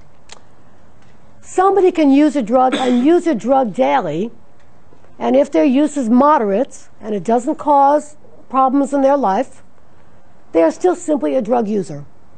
And I want you to think about alcohol. Somebody who comes home and has 1 or 2 beers at night may have a few more on the weekends, but they get up and go to work. They're not hungover. It doesn't impair them. They don't get into the car and drive drunk. You all following that? That is alcohol use, and that should be those criteria should apply to any other drug. Now, if it's a drug that you use so much of that it impairs you, you're no longer looking at just simply use. Let's go back to the example. Is everybody clear about that? So that even if somebody is a long-term user and a chronic user, somebody drinks 2 drinks a night, every night, is that necessarily a problem? No. You have to use your mic. Everybody, is that a problem? No. Can it be a problem? Yes. What would make it a problem? If you're married and your wife doesn't want you to drink. That can certainly cause problems in the marriage. Absolutely. What else can make it a problem? If while you're under the influence of alcohol, you do something that is dangerous, yes? You get in the car and you drive and get picked up for a DWI. You get in the car and drive and hit a lamppost, which can happen. You're following that? So we need to take a look at not only how often they use and how much they use, but what happens when people use. Does that make sense to y'all? Okay, let's go back to you had a hangover. What most of us do when we use a drug, let's stay with alcohol, and we have a bad reaction because we've abused the drug, what we do, most of us, is we adjust our drinking patterns, yes? And therefore, we will go several weeks, several months, sometimes several years until we have another hangover. Now, you're the wrong crowd to ask because most of you are very young, but typically when I'm working when I'm doing workshops for older students, typically, do you know what ages at which that alcohol abuse occurs? Most of you are already just in your 20s, right? How many of you are over 30? Let me see a raise of hands. Okay, just some of you. And the rest of you are in your 20s, right? Typically what we find, particularly with alcohol, and this is alcohol abuse when we have our hangover, is that kind of drinking pattern happens when we're younger. And as we get older, what happens? We tend to moderate our drinking more in general. How many of you have ever had a blackout? Ever, ever, ever? What did you do after your blackout? That was pretty scary. It freaked me out. It was scary, right? And what do most... So you don't drink. You're like, never, don't want to do that again. So. How many of you have ever had more than one blackout? Usually within 1 or 2 blackouts. I mean, that's serious alcohol abuse. That means that you have drank enough alcohol to be seriously, seriously impaired to the point that you don't remember what's happening. Most people that have blackouts immediately adjust their behavior. Does that make sense? Okay, let's go to the slides now. Back to the PowerPoint. In contrast to drug use, drug abuse And this is a really good definition. Drug abuse is using a drug in such a way that it produces negative consequences. You get so impaired that you have or the drug use is so heavy, the abuse is so heavy, that you have consequences in your health. Hang on a second. You have consequences for your job, your education, interpersonal. You alluded to the wife who doesn't want you drinking. Interpersonal problems. You're spending all your money on drugs or alcohol. You don't have enough money to pay for rent. And you have legal problems, either in the user's life or this is causing problems in other people's lives. Yeah, you had your hand up.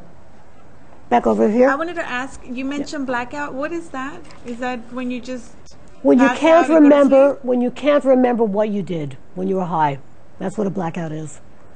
When people black out, they wake up and they say, how did I get here? How did I get here?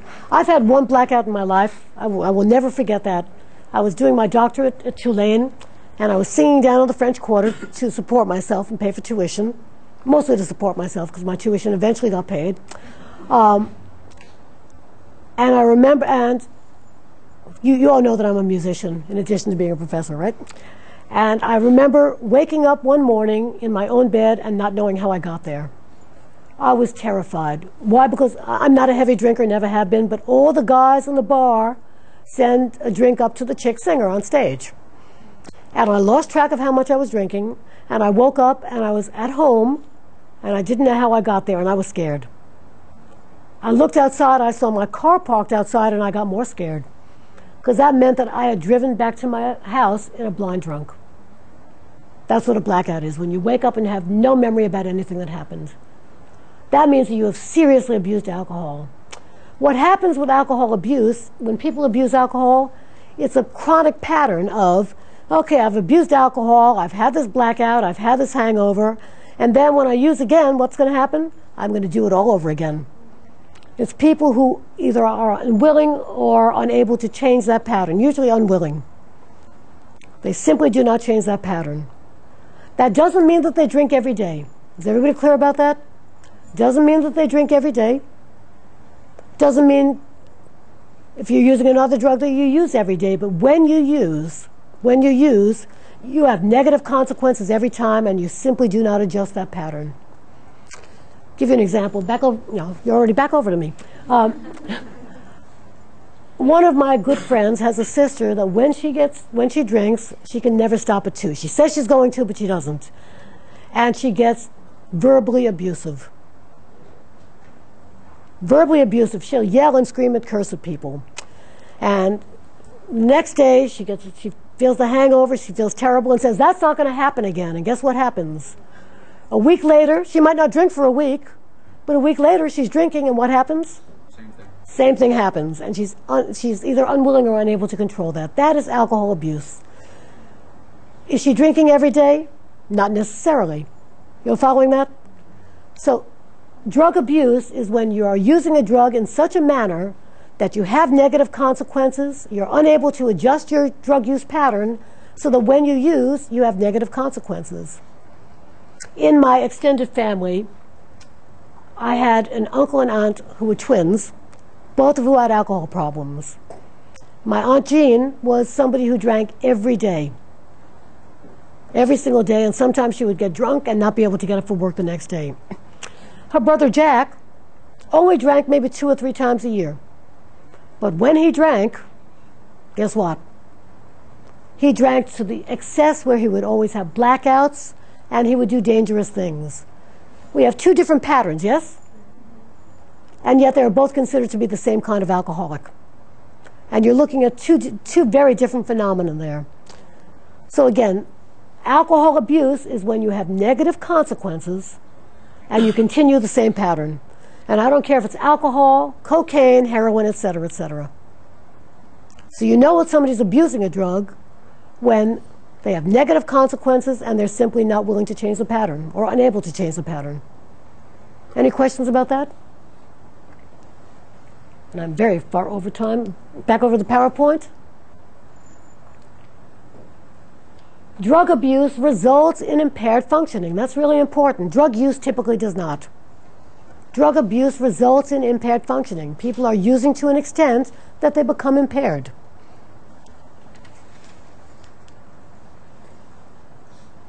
Any question about that? Everybody understand the difference between drug use and drug abuse? Okay, drug addiction. I hate that term because everything is addictive today. Drug addiction is what happens. It's also called chemical or substance dependence. Addiction or dependence it's different. Drug abuse can happen just every now and then, but every time you use the drug, you have negative consequences and impairment. Drug addiction or dependence is a persistent and chronic compulsive pattern of drug use. Here are your words right there. Persistent, chronic, and compulsive. When people use drugs persistently, chronically, and compulsively, what tends to happen is that it causes not just moderate health problems, but very serious health problems and life problems. Addiction is also coupled with the user's inability or unwillingness to quit or stay abstinent. Do you notice that I use the words inability or unwillingness? Some people will say it's an inability, and some people will say no, they're just unwilling to do it. Here's the important point. When people are addicted, they reorganize their life around the drug. That drug becomes more important to them than anything else. They're willing to forsake their children, their wives, their husbands, their partners, and their jobs in order to get that drug. That drug becomes the center of their life. Very importantly, what we're looking at is that drug addiction is a behavioral pattern. It has nothing to do with whether or not people develop withdrawal, although many times you're going to find withdrawal, but withdrawal is different, as we talked about, for different drugs. So typically what you're going to see, and this is a slippery one, is that when people quit, they very often report craving. We could talk about that in another lecture. But here are the main points that I'm trying to get at, is that addiction is a behavioral phenomenon. You're following that? It is not necessarily it's tied to the effects of the drug, but it's a behavioral condition in which people have reorganized their lives around that drug. They are either unable or unwilling to quit, and they are chronically, persistently using that drug. Now, typically, because we've already talked about this, what happens when people use a drug day in and day out? They start to get tolerance to it, right, and need higher and higher doses. The other thing that happens, and we'll talk more later in the semester, is that their high becomes behaviorally paired with things in the environment. So it's not just what's going on biologically inside the brain and the body, but it's also, do you all remember Pavlov and his experiments with the dogs? Back over to me for a minute, and I'll be finished with this. Oh, we're already there. See, I wish we had that monitor on. You all remember Pavlov rang a bell and fed the dogs. Initially, they wouldn't salivate. They wouldn't salivate to the bell, but when you pair it with food often enough, it's a kind of conditioning.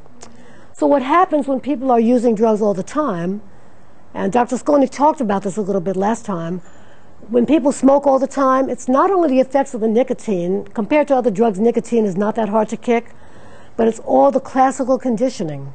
It's all of that behavioral conditioning that you have all of these things in your environment that set off the craving, the same way the dogs will salivate. And finally, back to the PowerPoint for a minute. And I want you to really pay attention to this. Addiction is a chronic behavioral pattern. Chronic behavioral pattern of drug seeking, and it's not the same as dependence. Physical dependence is a phenomenon that occurs because of the drug, and not all physical dependence leads to addiction. Yeah, Amy, back over to us now. I have a quick question. Yeah. I hope it's quick. If it's a behavioral pattern, or problem rather, why do people call alcoholism an addiction? I mean a disease. I apologize. Can we save that for another lecture? Sure. That's a very big philosophical question. They call it a disease for many reasons, but we'll save. I'll give you a shorthand of it. If we didn't call it a disease, we couldn't treat it. Let's start with that. And if you go back to how alcohol was looked at originally, it was a moral issue. It was bad people, immoral people who drank too much. There's a big philosophical question as to whether alcoholism and drug addiction are a disease. The research tends not to support it, by the way, but yet we believe that. And there are all kinds of benefits that accrue from seeing it as a disease. The other point is that because these drugs affect the brain, there is a process going on that changes the brain and changes the body when people are using drugs. But it's mostly a philosophical issue as to whether it is or not. And some people will say, yes, it's definitely a disease, and other people will say, no, it's not. Today, in this point in society, we see all drug-related problems and all alcohol-related problems as being diseases. Any questions? And I've already cut into Cherie's time. Okay, we're going to go to break. Thank you.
Okay, good evening.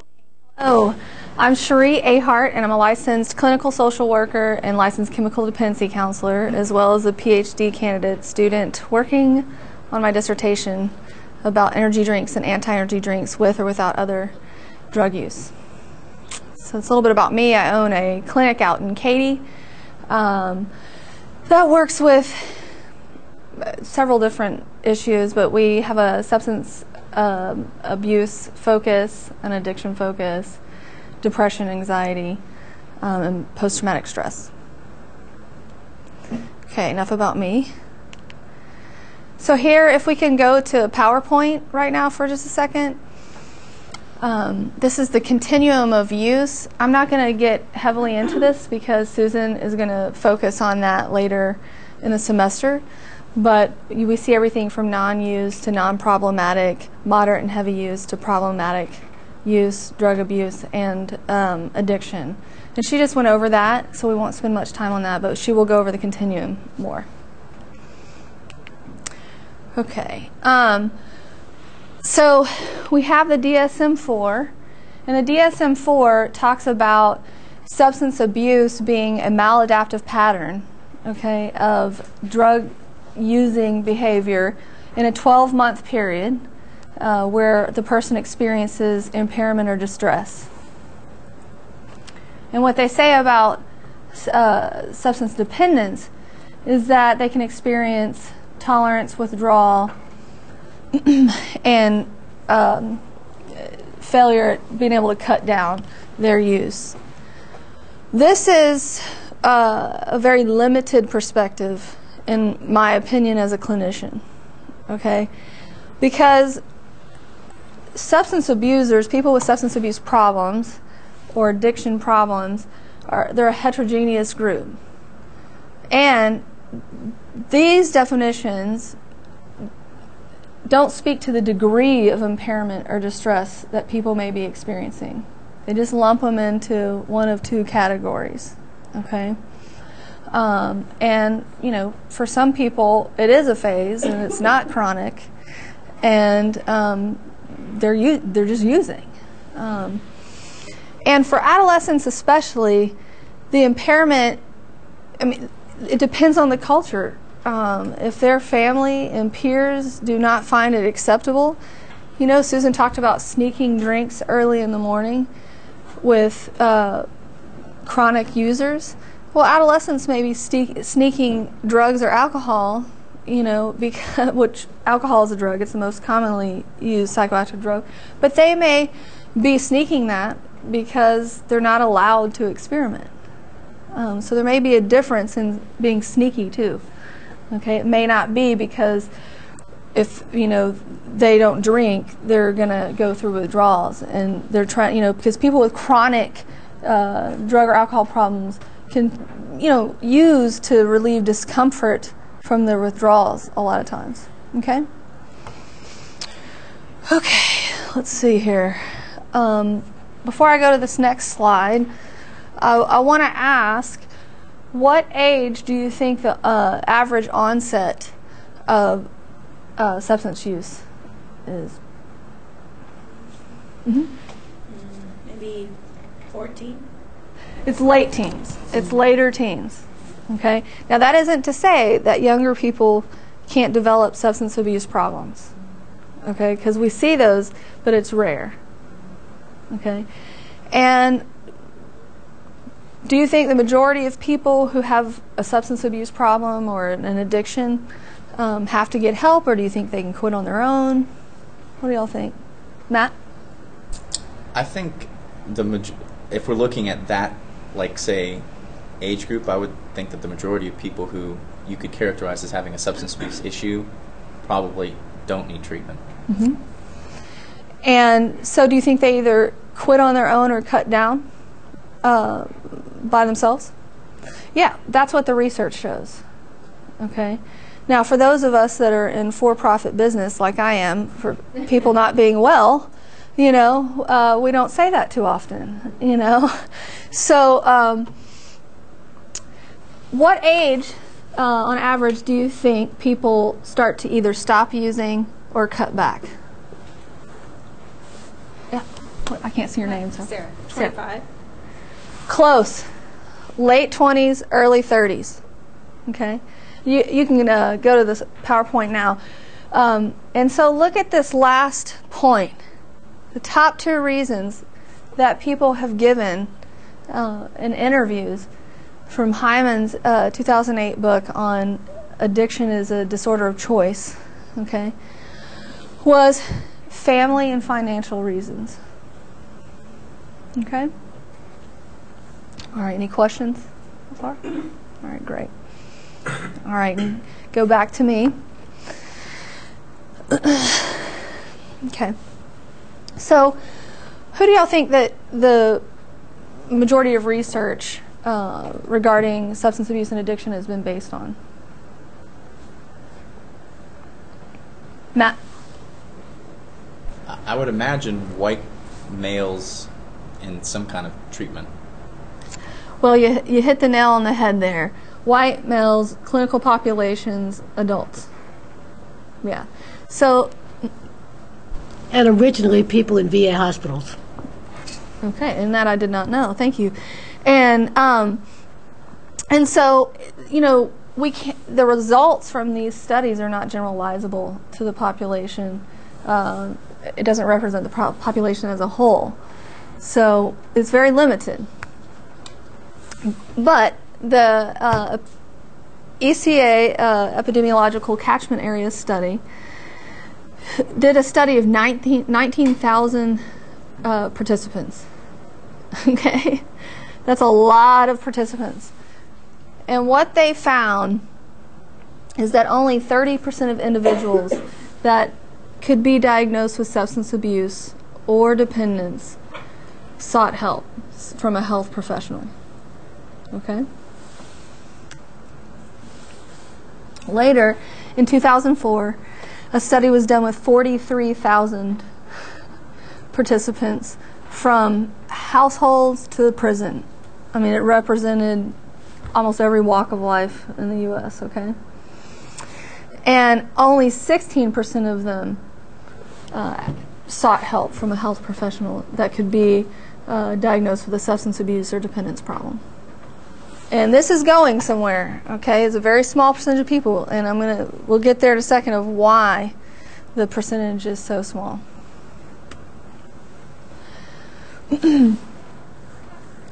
So what we've found out about addiction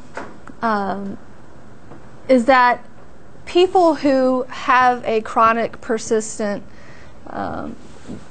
pattern of drug use and that are experiencing consequences from that drug use have a very difficult time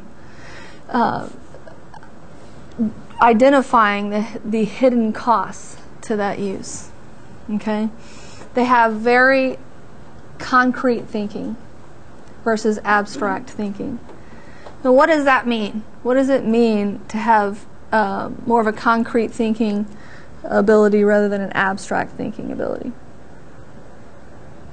Amy, you want to take a stab at that? You don't have to be right. I know as far as children are concerned, concrete, or they would need like a concrete example of something versus something abstract like what's the definition of love or hope or something like that.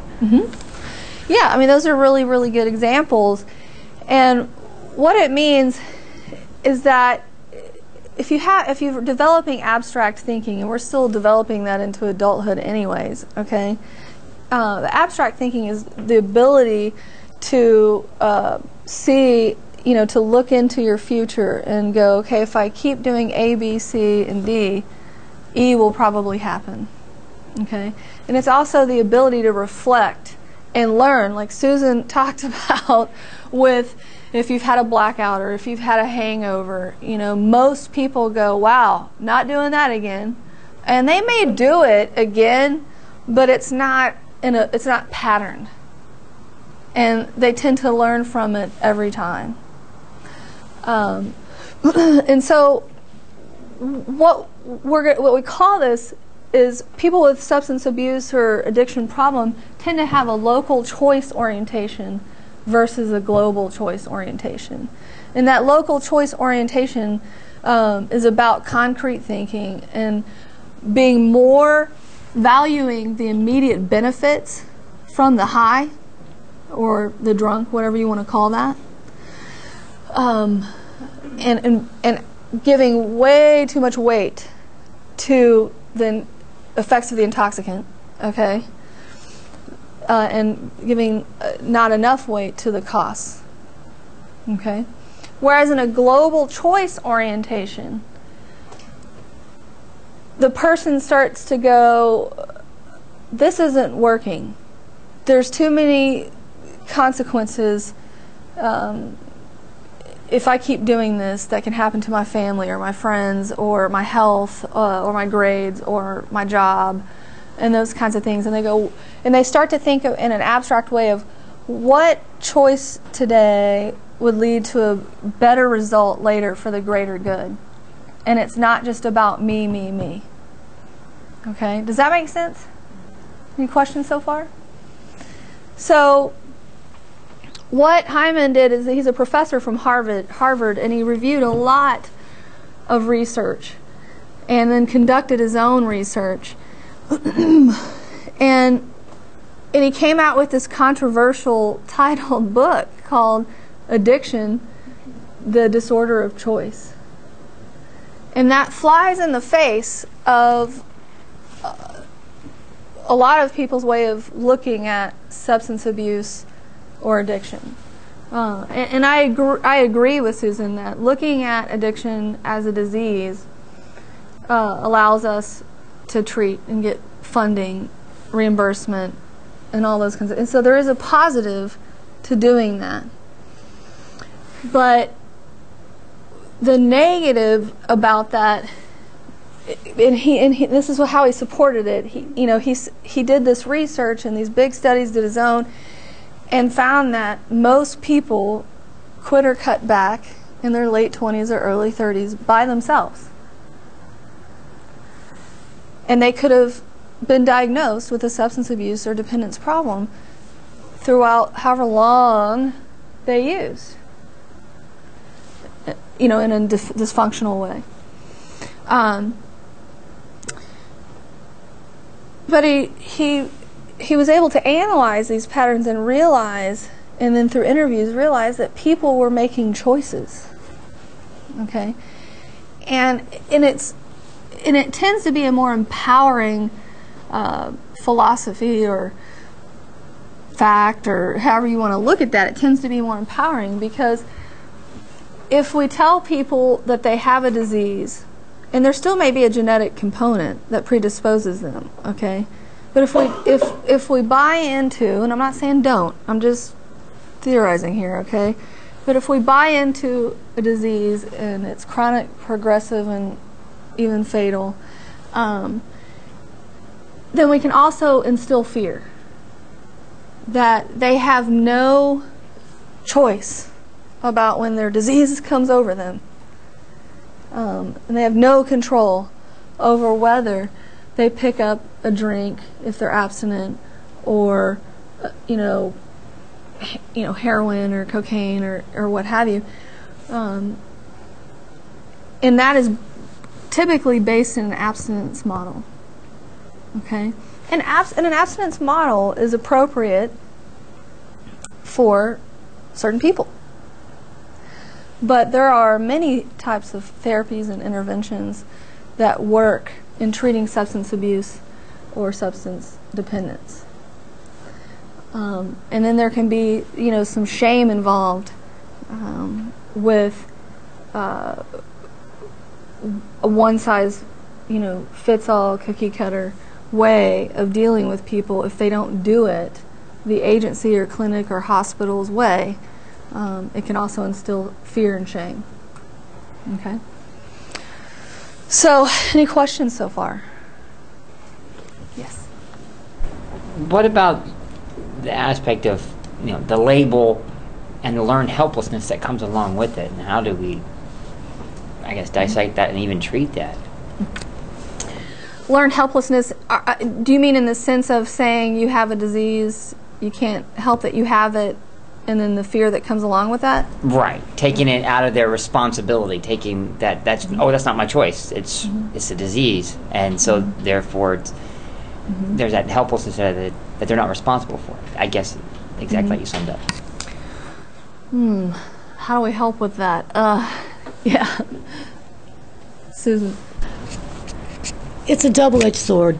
It's a double-edged sword, what you're talking about. Because on the one hand, if we make it a moral issue, you've sinned. Right. Again, we have to go back to how this was looked at. If we make it a moral issue, if we make it an issue of wrongdoing, if we make it an issue of people just not having enough willpower, then they're left with no choices. They're seen as bad people. There is a real benefit to the disease label, because that lets people know that, and I hear what you're saying about the fact that it absolves them of responsibility. But the other hand, if you have a disease, you are more likely to say, okay, this is something that can be treated. And the shame that goes along with the moral position of you're a bad person, you're a sinner. And that's, if you take a look historically, excess of alcohol drinking, use of heroin, use of any drugs was seen as a moral issue. The minute you put it into the medical realm, what sociologists would say is you give it a medical label and you give the person an acceptable role as a sick person. And as a sick person, they can then go and get treatment for their illness. So it's really a mixed bag. Matt? I mean, I see that, but at the same time, I mean, at least the kind of treatment modalities that I'm familiar with alcohol abuse or drug abuse, I mean, choice always plays a key part. So it's like, it's a mixed bag, but at the same time, if you go to an AA meeting, there might be some victim talk there, but the whole thing is you have to change your behavior. You have to choose your choices. You have to do this. Nobody else can do that for you. So I don't think I think maybe they go a little bit too far in saying like you're powerless. Well, you're powerless, yeah, but at the same time, but you have choice, and you need to exercise it appropriately if you want to truly combat your addiction. Yeah, I appreciate that commentary and in the contribution, because what happens is that they are trying to destigmatize a behavioral problem, okay? And when I say they, when you mentioned 12-step programs and people that have that ideology, okay, most of them are trying to destigmatize that and say, you can't help how you feel, or you can't help your first thought, but you can do, you can choose whether you entertain that and whether you put an intervention in between the thought or feeling to use and using, okay? But I guess the problem with, because choice is a part of it. The problem is when we just believe there's one way to treat it. So does that get to your question? Sure. It's a good discussion. It's not necessarily a very easy question to get to in a summary, but it's a good dialogue that I wonder, taking morality out of it, it's just, oh, here's your medical description, and it just seems like there's not just a hope, but a helplessness in a way that allows that client to, I guess, be concerned about or drag their feet about, or I don't know. It's an interesting issue. It is. It's a great discussion, and I wish we had more time to stay on that. So I appreciate the feedback and the questions. Okay. So another thing that Hyman found, and it's interesting, I feel a couple different ways about it, but he says that marriage is the anti-drug relationship. And and he does support it with science, okay? But I also think of the songs that are like, if you don't stop griping, I'm going to drink. But anyways, but what he did is he used these big studies, the ECA studies of 19,000 participants and 43,000 participants, and looked at the statistics, okay? And what he found was that for substance abuse and dependence and schizophrenia, the marriage rates were much lower. Okay, almost twice. Twice. The other disorders were, had twice the amount of marriages, from 55 to 65%. And so that's just correlation. We don't know what mediates that. We don't know what causes that. Yeah, Susan. One of the problems with that is that if a marital partner gets sick and tired of the other person's drinking, they get divorced, and therefore you could have that negative correlation. Right. And then that leaves out those of us who choose not to be married. I think the important point that he's making there, and this goes back also to the data, and again we have years and years of data that say drug use tends to peak in teenage years to late to early to middle 20s, and then when people get out of school, they've got job responsibilities, relationship responsibilities, they get married and have children. There are other things that take up their time other than drugs, and they've got to be more responsible. Similarly, when people get married, unless their partner is also a drug user and a heavy drug user, it's very rare to find heavy drug use that persists inside of a marriage, and therefore you can see that it's a combination of relationships and responsibilities of adulthood that really lead to it being the anti-drug. Very much so. And some more correlates to substance abuse and dependence. We've gone over the concrete versus abstract thinking, and people with really patterned substance abuse that experience negative consequences tend to be more impulsive. Okay, and the concrete and abstract thinking and the impulsivity is pre-drug use typically.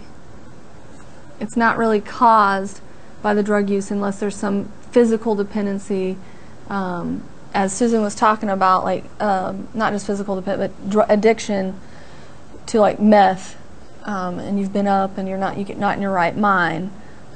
It's really less so with opiates and marijuana and those kinds of things.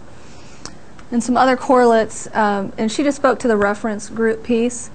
And that reference group doesn't mean just peer group, okay? Reference group means it could mean peers, it could mean family. It depends on people in the community, who you value, whose opinion and behavior you value.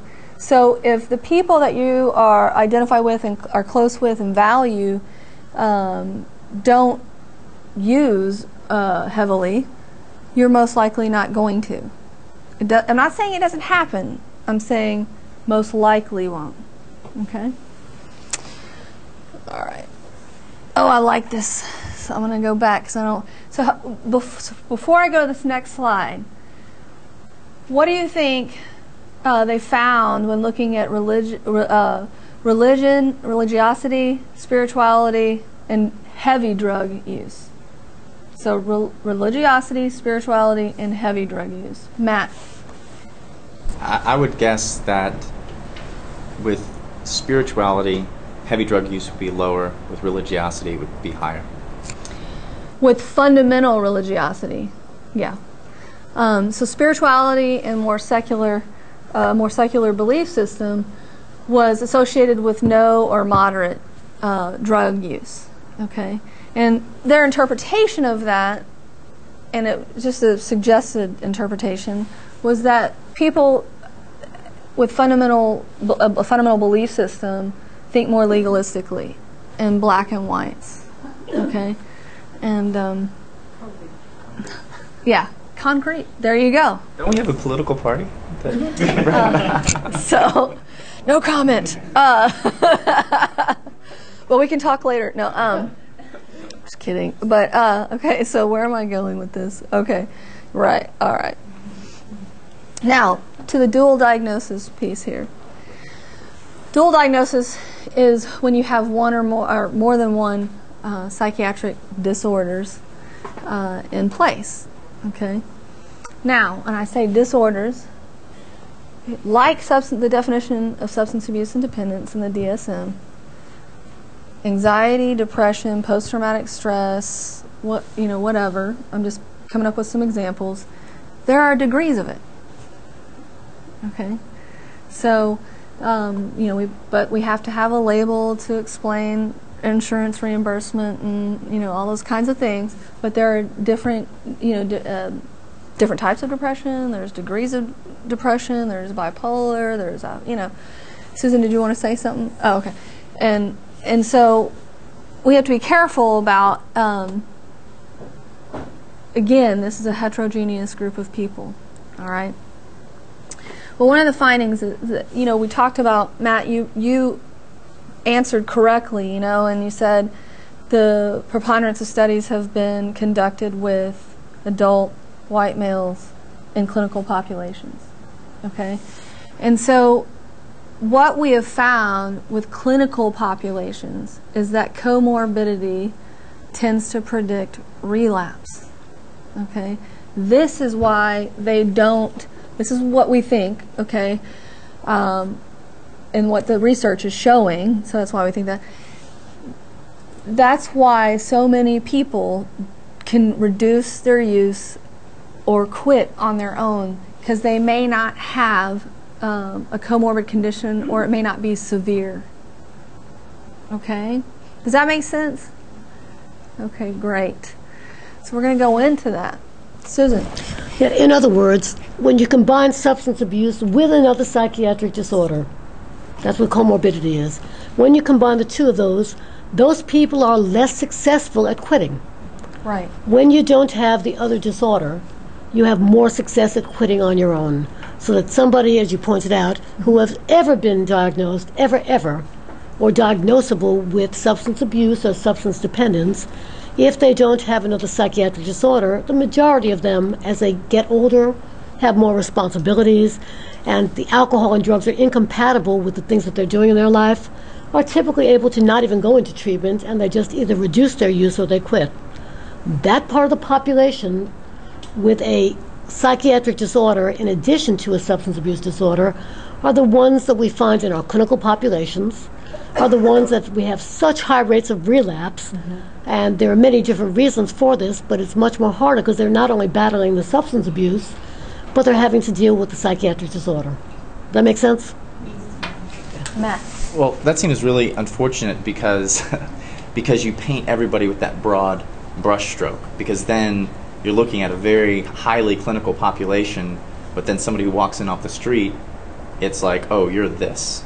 And obviously that non-clinical population is going to be significantly higher than the folks who are in hospitals or treatment.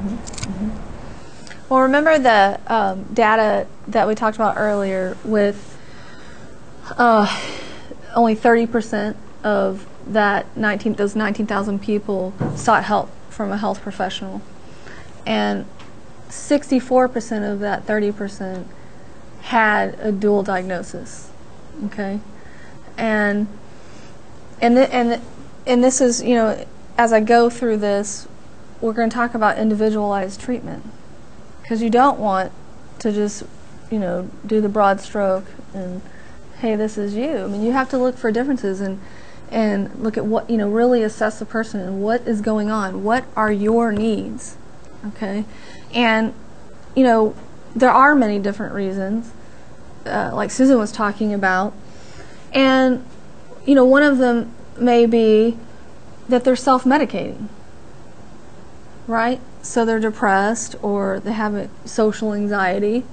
Whatever the comorbid situation is, they may be self-medicating. But we have other things to look at that aren't even disorders. Okay? If a person is unemployed and having difficulty surviving, they may be medicating in that way. They may be feeling hopeless and stressed out beyond what we can imagine at the time. So, treatment has to, we have to be well versed.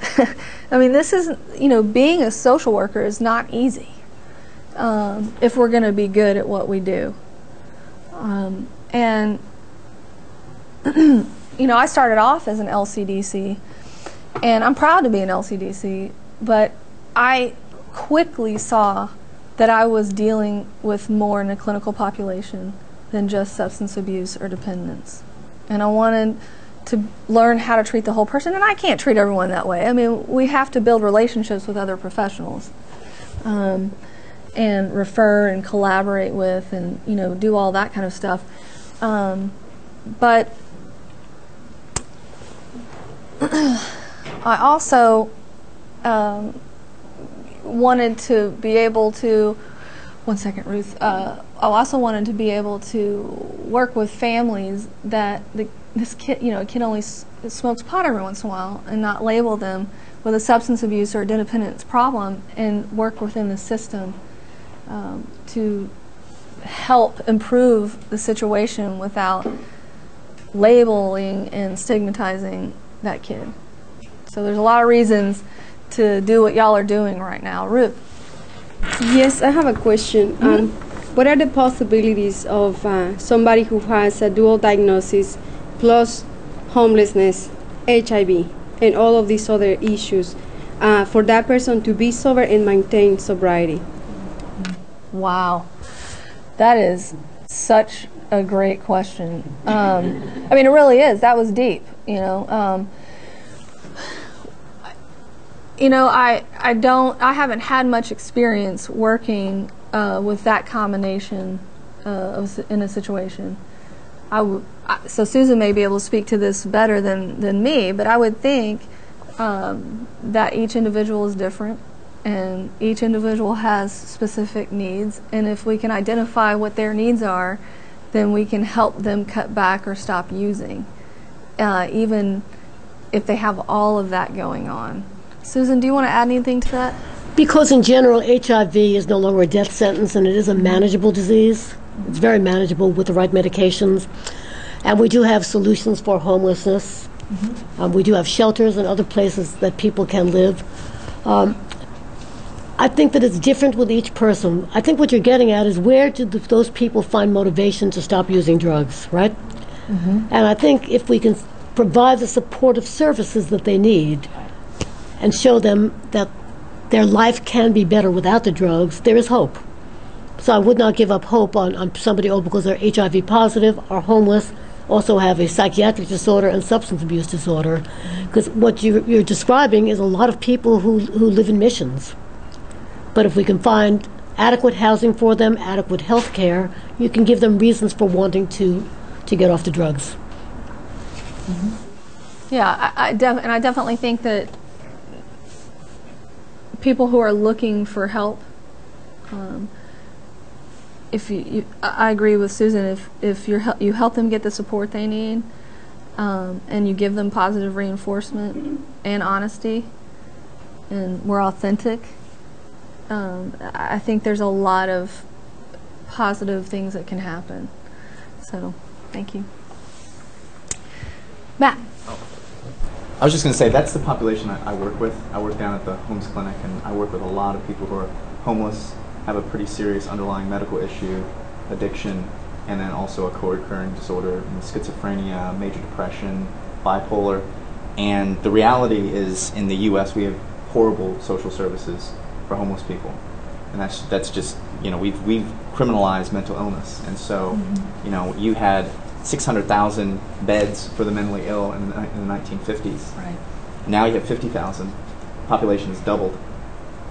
And we haven't cured mental illness. So where are they? They're in jail, and they're on the streets.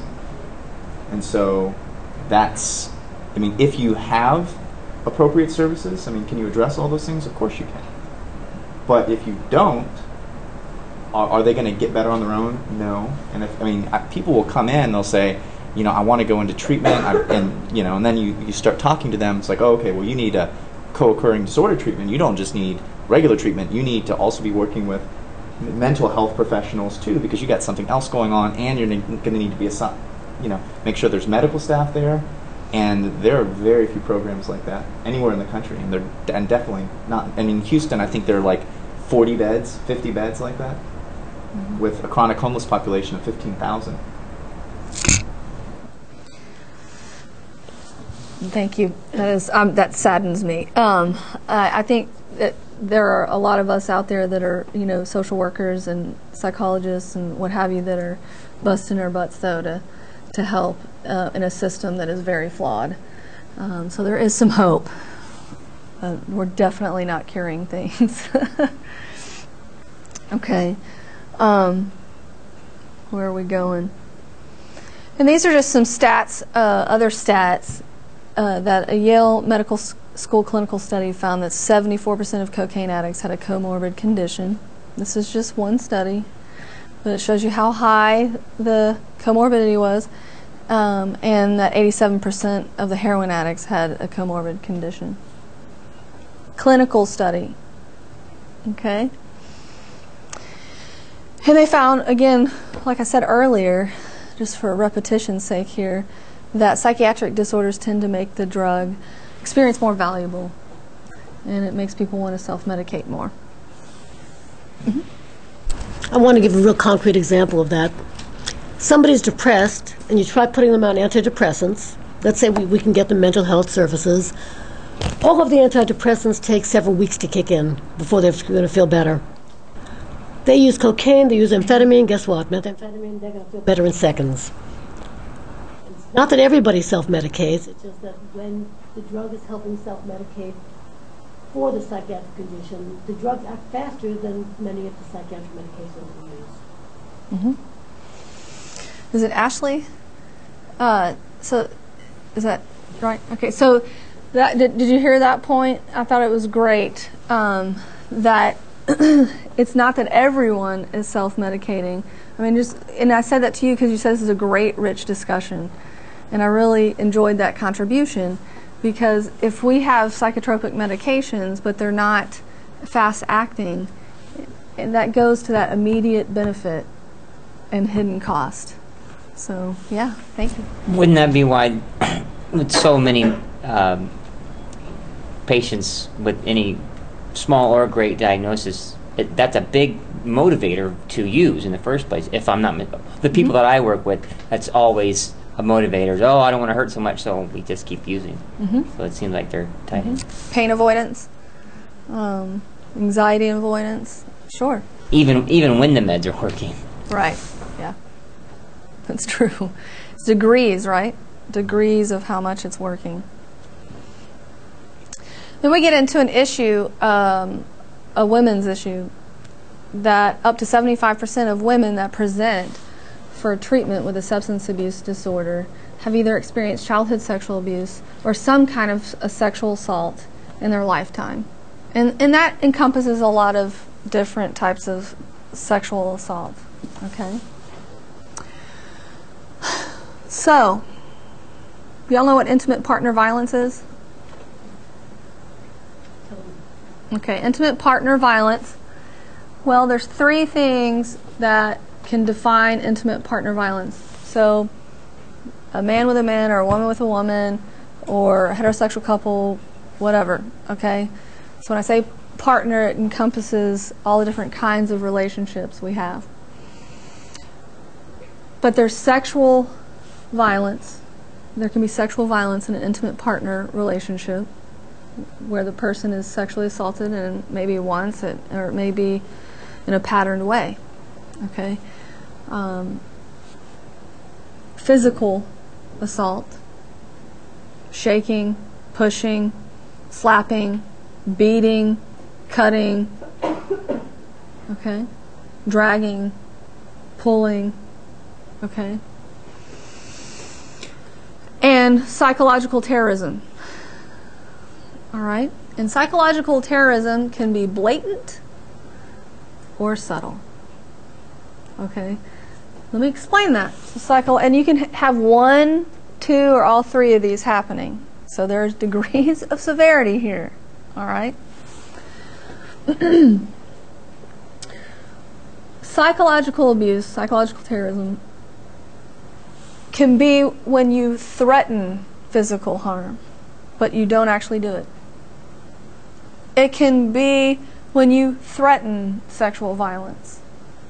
It can be when you punch walls or other objects to intimidate and control and get power. But it can also be subtle, depending on how the person perceives. I mean, that can be subtle to someone too. They may not see that as something hurtful, but it can also be as subtle as criticism, constant criticism, constant attempts for control. It can be trying to get you to isolate yourself from social relationships, from family relationships. Why would someone that is being abusive try to get you isolated from social, family, or friend relationships? Matt? The more isolated you are psychologically, physically, the more control that individual has over over the way that you think. Also, more control that they have. If you don't, then at the same time as you limit your relationships outside the dysfunctional one, the victim is much less likely to feel confident or comfortable reaching out to someone because they don't have relationships. There's no one to throw that lifeline to. That's right. They're not going to think as much or plan as much to leave. And the perpetrator becomes more and more confident with their abuse, and it happens more and more, the more isolated the victim is. So yeah, thank you. Yes, I can't see your name, so. There's a lot more dependence that grows also from the right. victim's part towards the abuser. Yeah, it creates more dependence on the abuser. Okay, and to the point where they even may start justifying, because it's just like Chinese water torture. You know, it's just wearing you down, wearing you down, wearing you down, and you don't have confidence in the way you think, feel, behave. So yeah. So I wanted to explain what intimate partner violence was, just give you a snapshot. That's all it is a snapshot of what it is. Because women who present for substance abuse treatment that have been sexually assaulted or experienced childhood sexual abuse are more likely to have experienced an intimate partner violent relationship. And so when we look at this, that's not a diagnosis, okay? But it's still another thing that has to be dealt with most of the time in substance abuse or substance addiction situations. Why? Why do we have to look for that and assess and see what they need? And I mean, how could that undermine recovery? And I don't mean just recovery in 12-step programs, whatever their recovery looks like, okay? And I say that, I'm a 12-step person, I love it, okay? I'm saying that because there's just a lot of ways to treat these issues. Amy, you want to take a shot at how, if somebody's in an intimate partner violence, and men can be, you know, perpetrated against too, but if someone's in that kind of a situation, how could that undermine them seeking and getting help? Well, if they're dependent on I don't want to call it, I guess the perpetrator, if psychologically, then he or she can manipulate the situation in their favor by maybe not allowing them to go to seek help or seek services or treatment or something like that. Very much so. I mean, control, like we were talking about, and threats. So when we work with this population that have substance abuse or addiction issues, you typically cannot just go in with a bang as a therapist and go, you just need to leave right now. Whatever it looks like for them to get their needs met may take a while. And we got to be patient. We got to deal with our own agenda, which is a constant struggle in this field, okay, is to deal with our own struggle and not project that and not manipulate it and really see what they're able to handle at the time and meeting them where they're at. Okay, so I wanted to give you this information because it's highly correlated. And there could be an entire semester on that issue of intimate partner violence and treatment with substance abuse and other issues. Any questions about that? Okay. I really appreciate y'all's participation.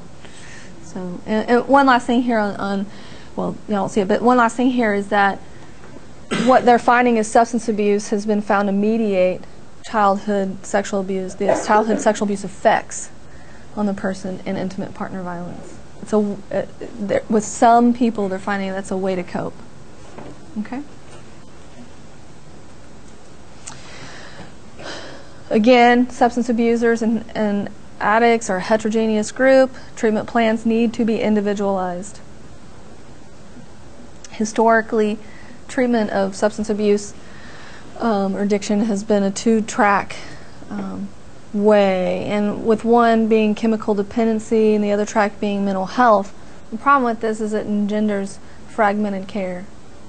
And if we're going to do that, if we have people that strictly deal with substance abuse and people who strictly deal with mental health issues, we need to have consent forms signed and be doing a lot of collaborating and supporting with other therapists. Yeah, Matt.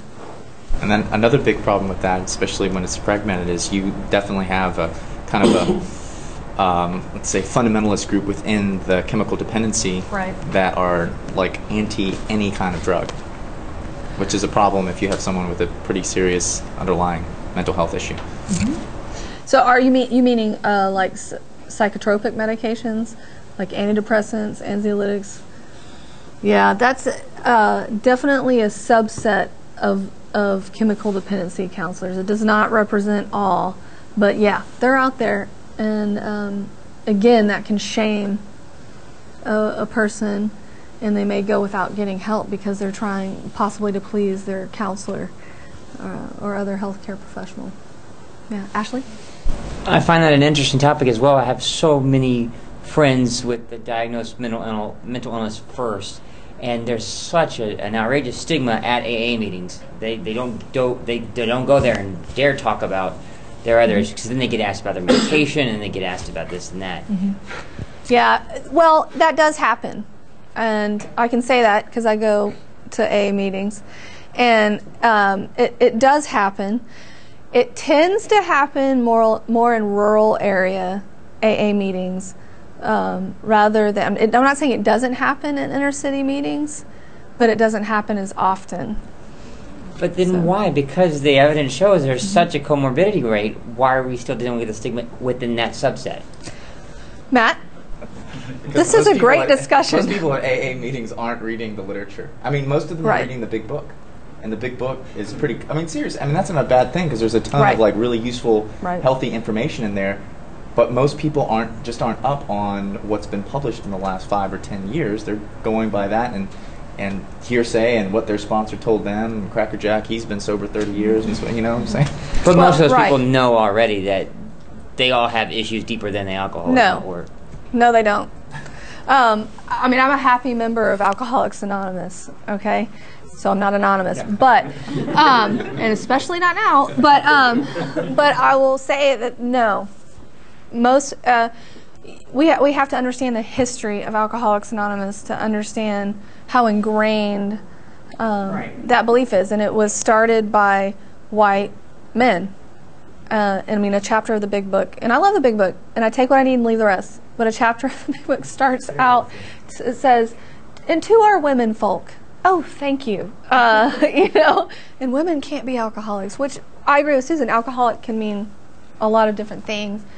But the more educated and less ideological, the more educated and less ideological members don't seem to have that issue.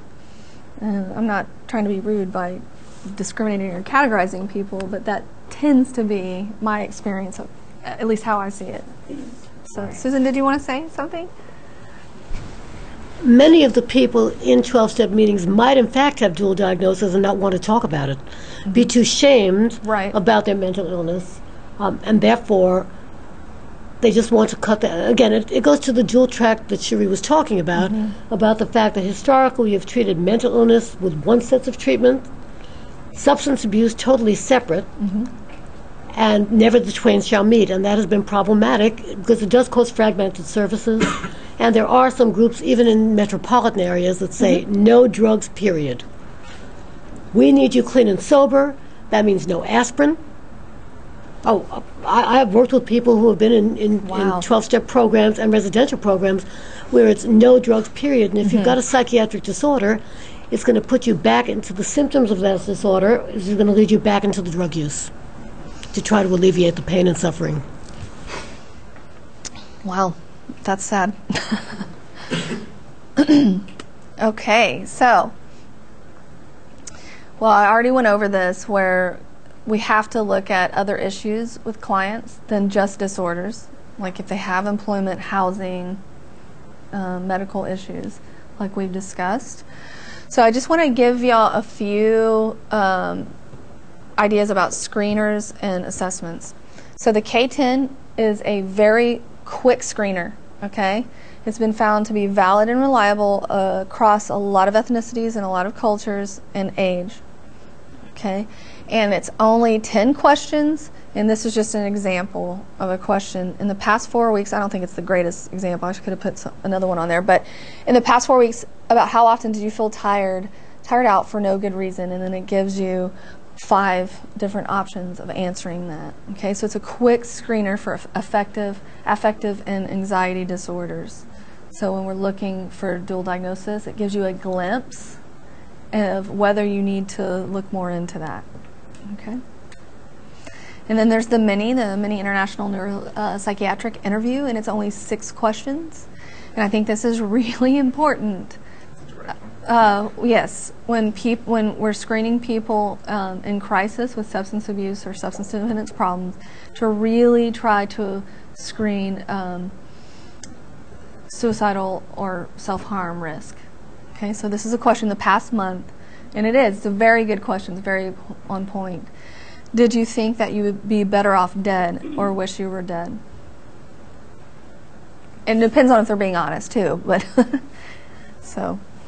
And then a psychosis screener, and by Descartes and Hall, and it asks something like, there's only 4 questions, and the first question is, in the past 12 months, have you felt that your thoughts were being directly interfered with or controlled by another person?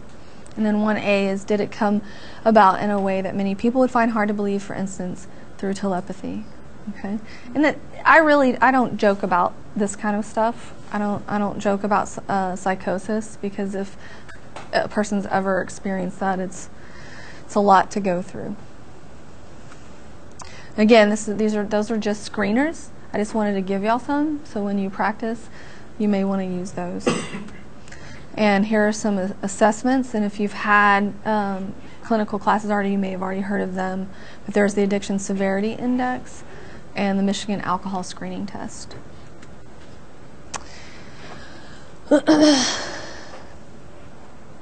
So we're probably best served at looking at substance abuse and addiction as a biopsychosocial phenomenon.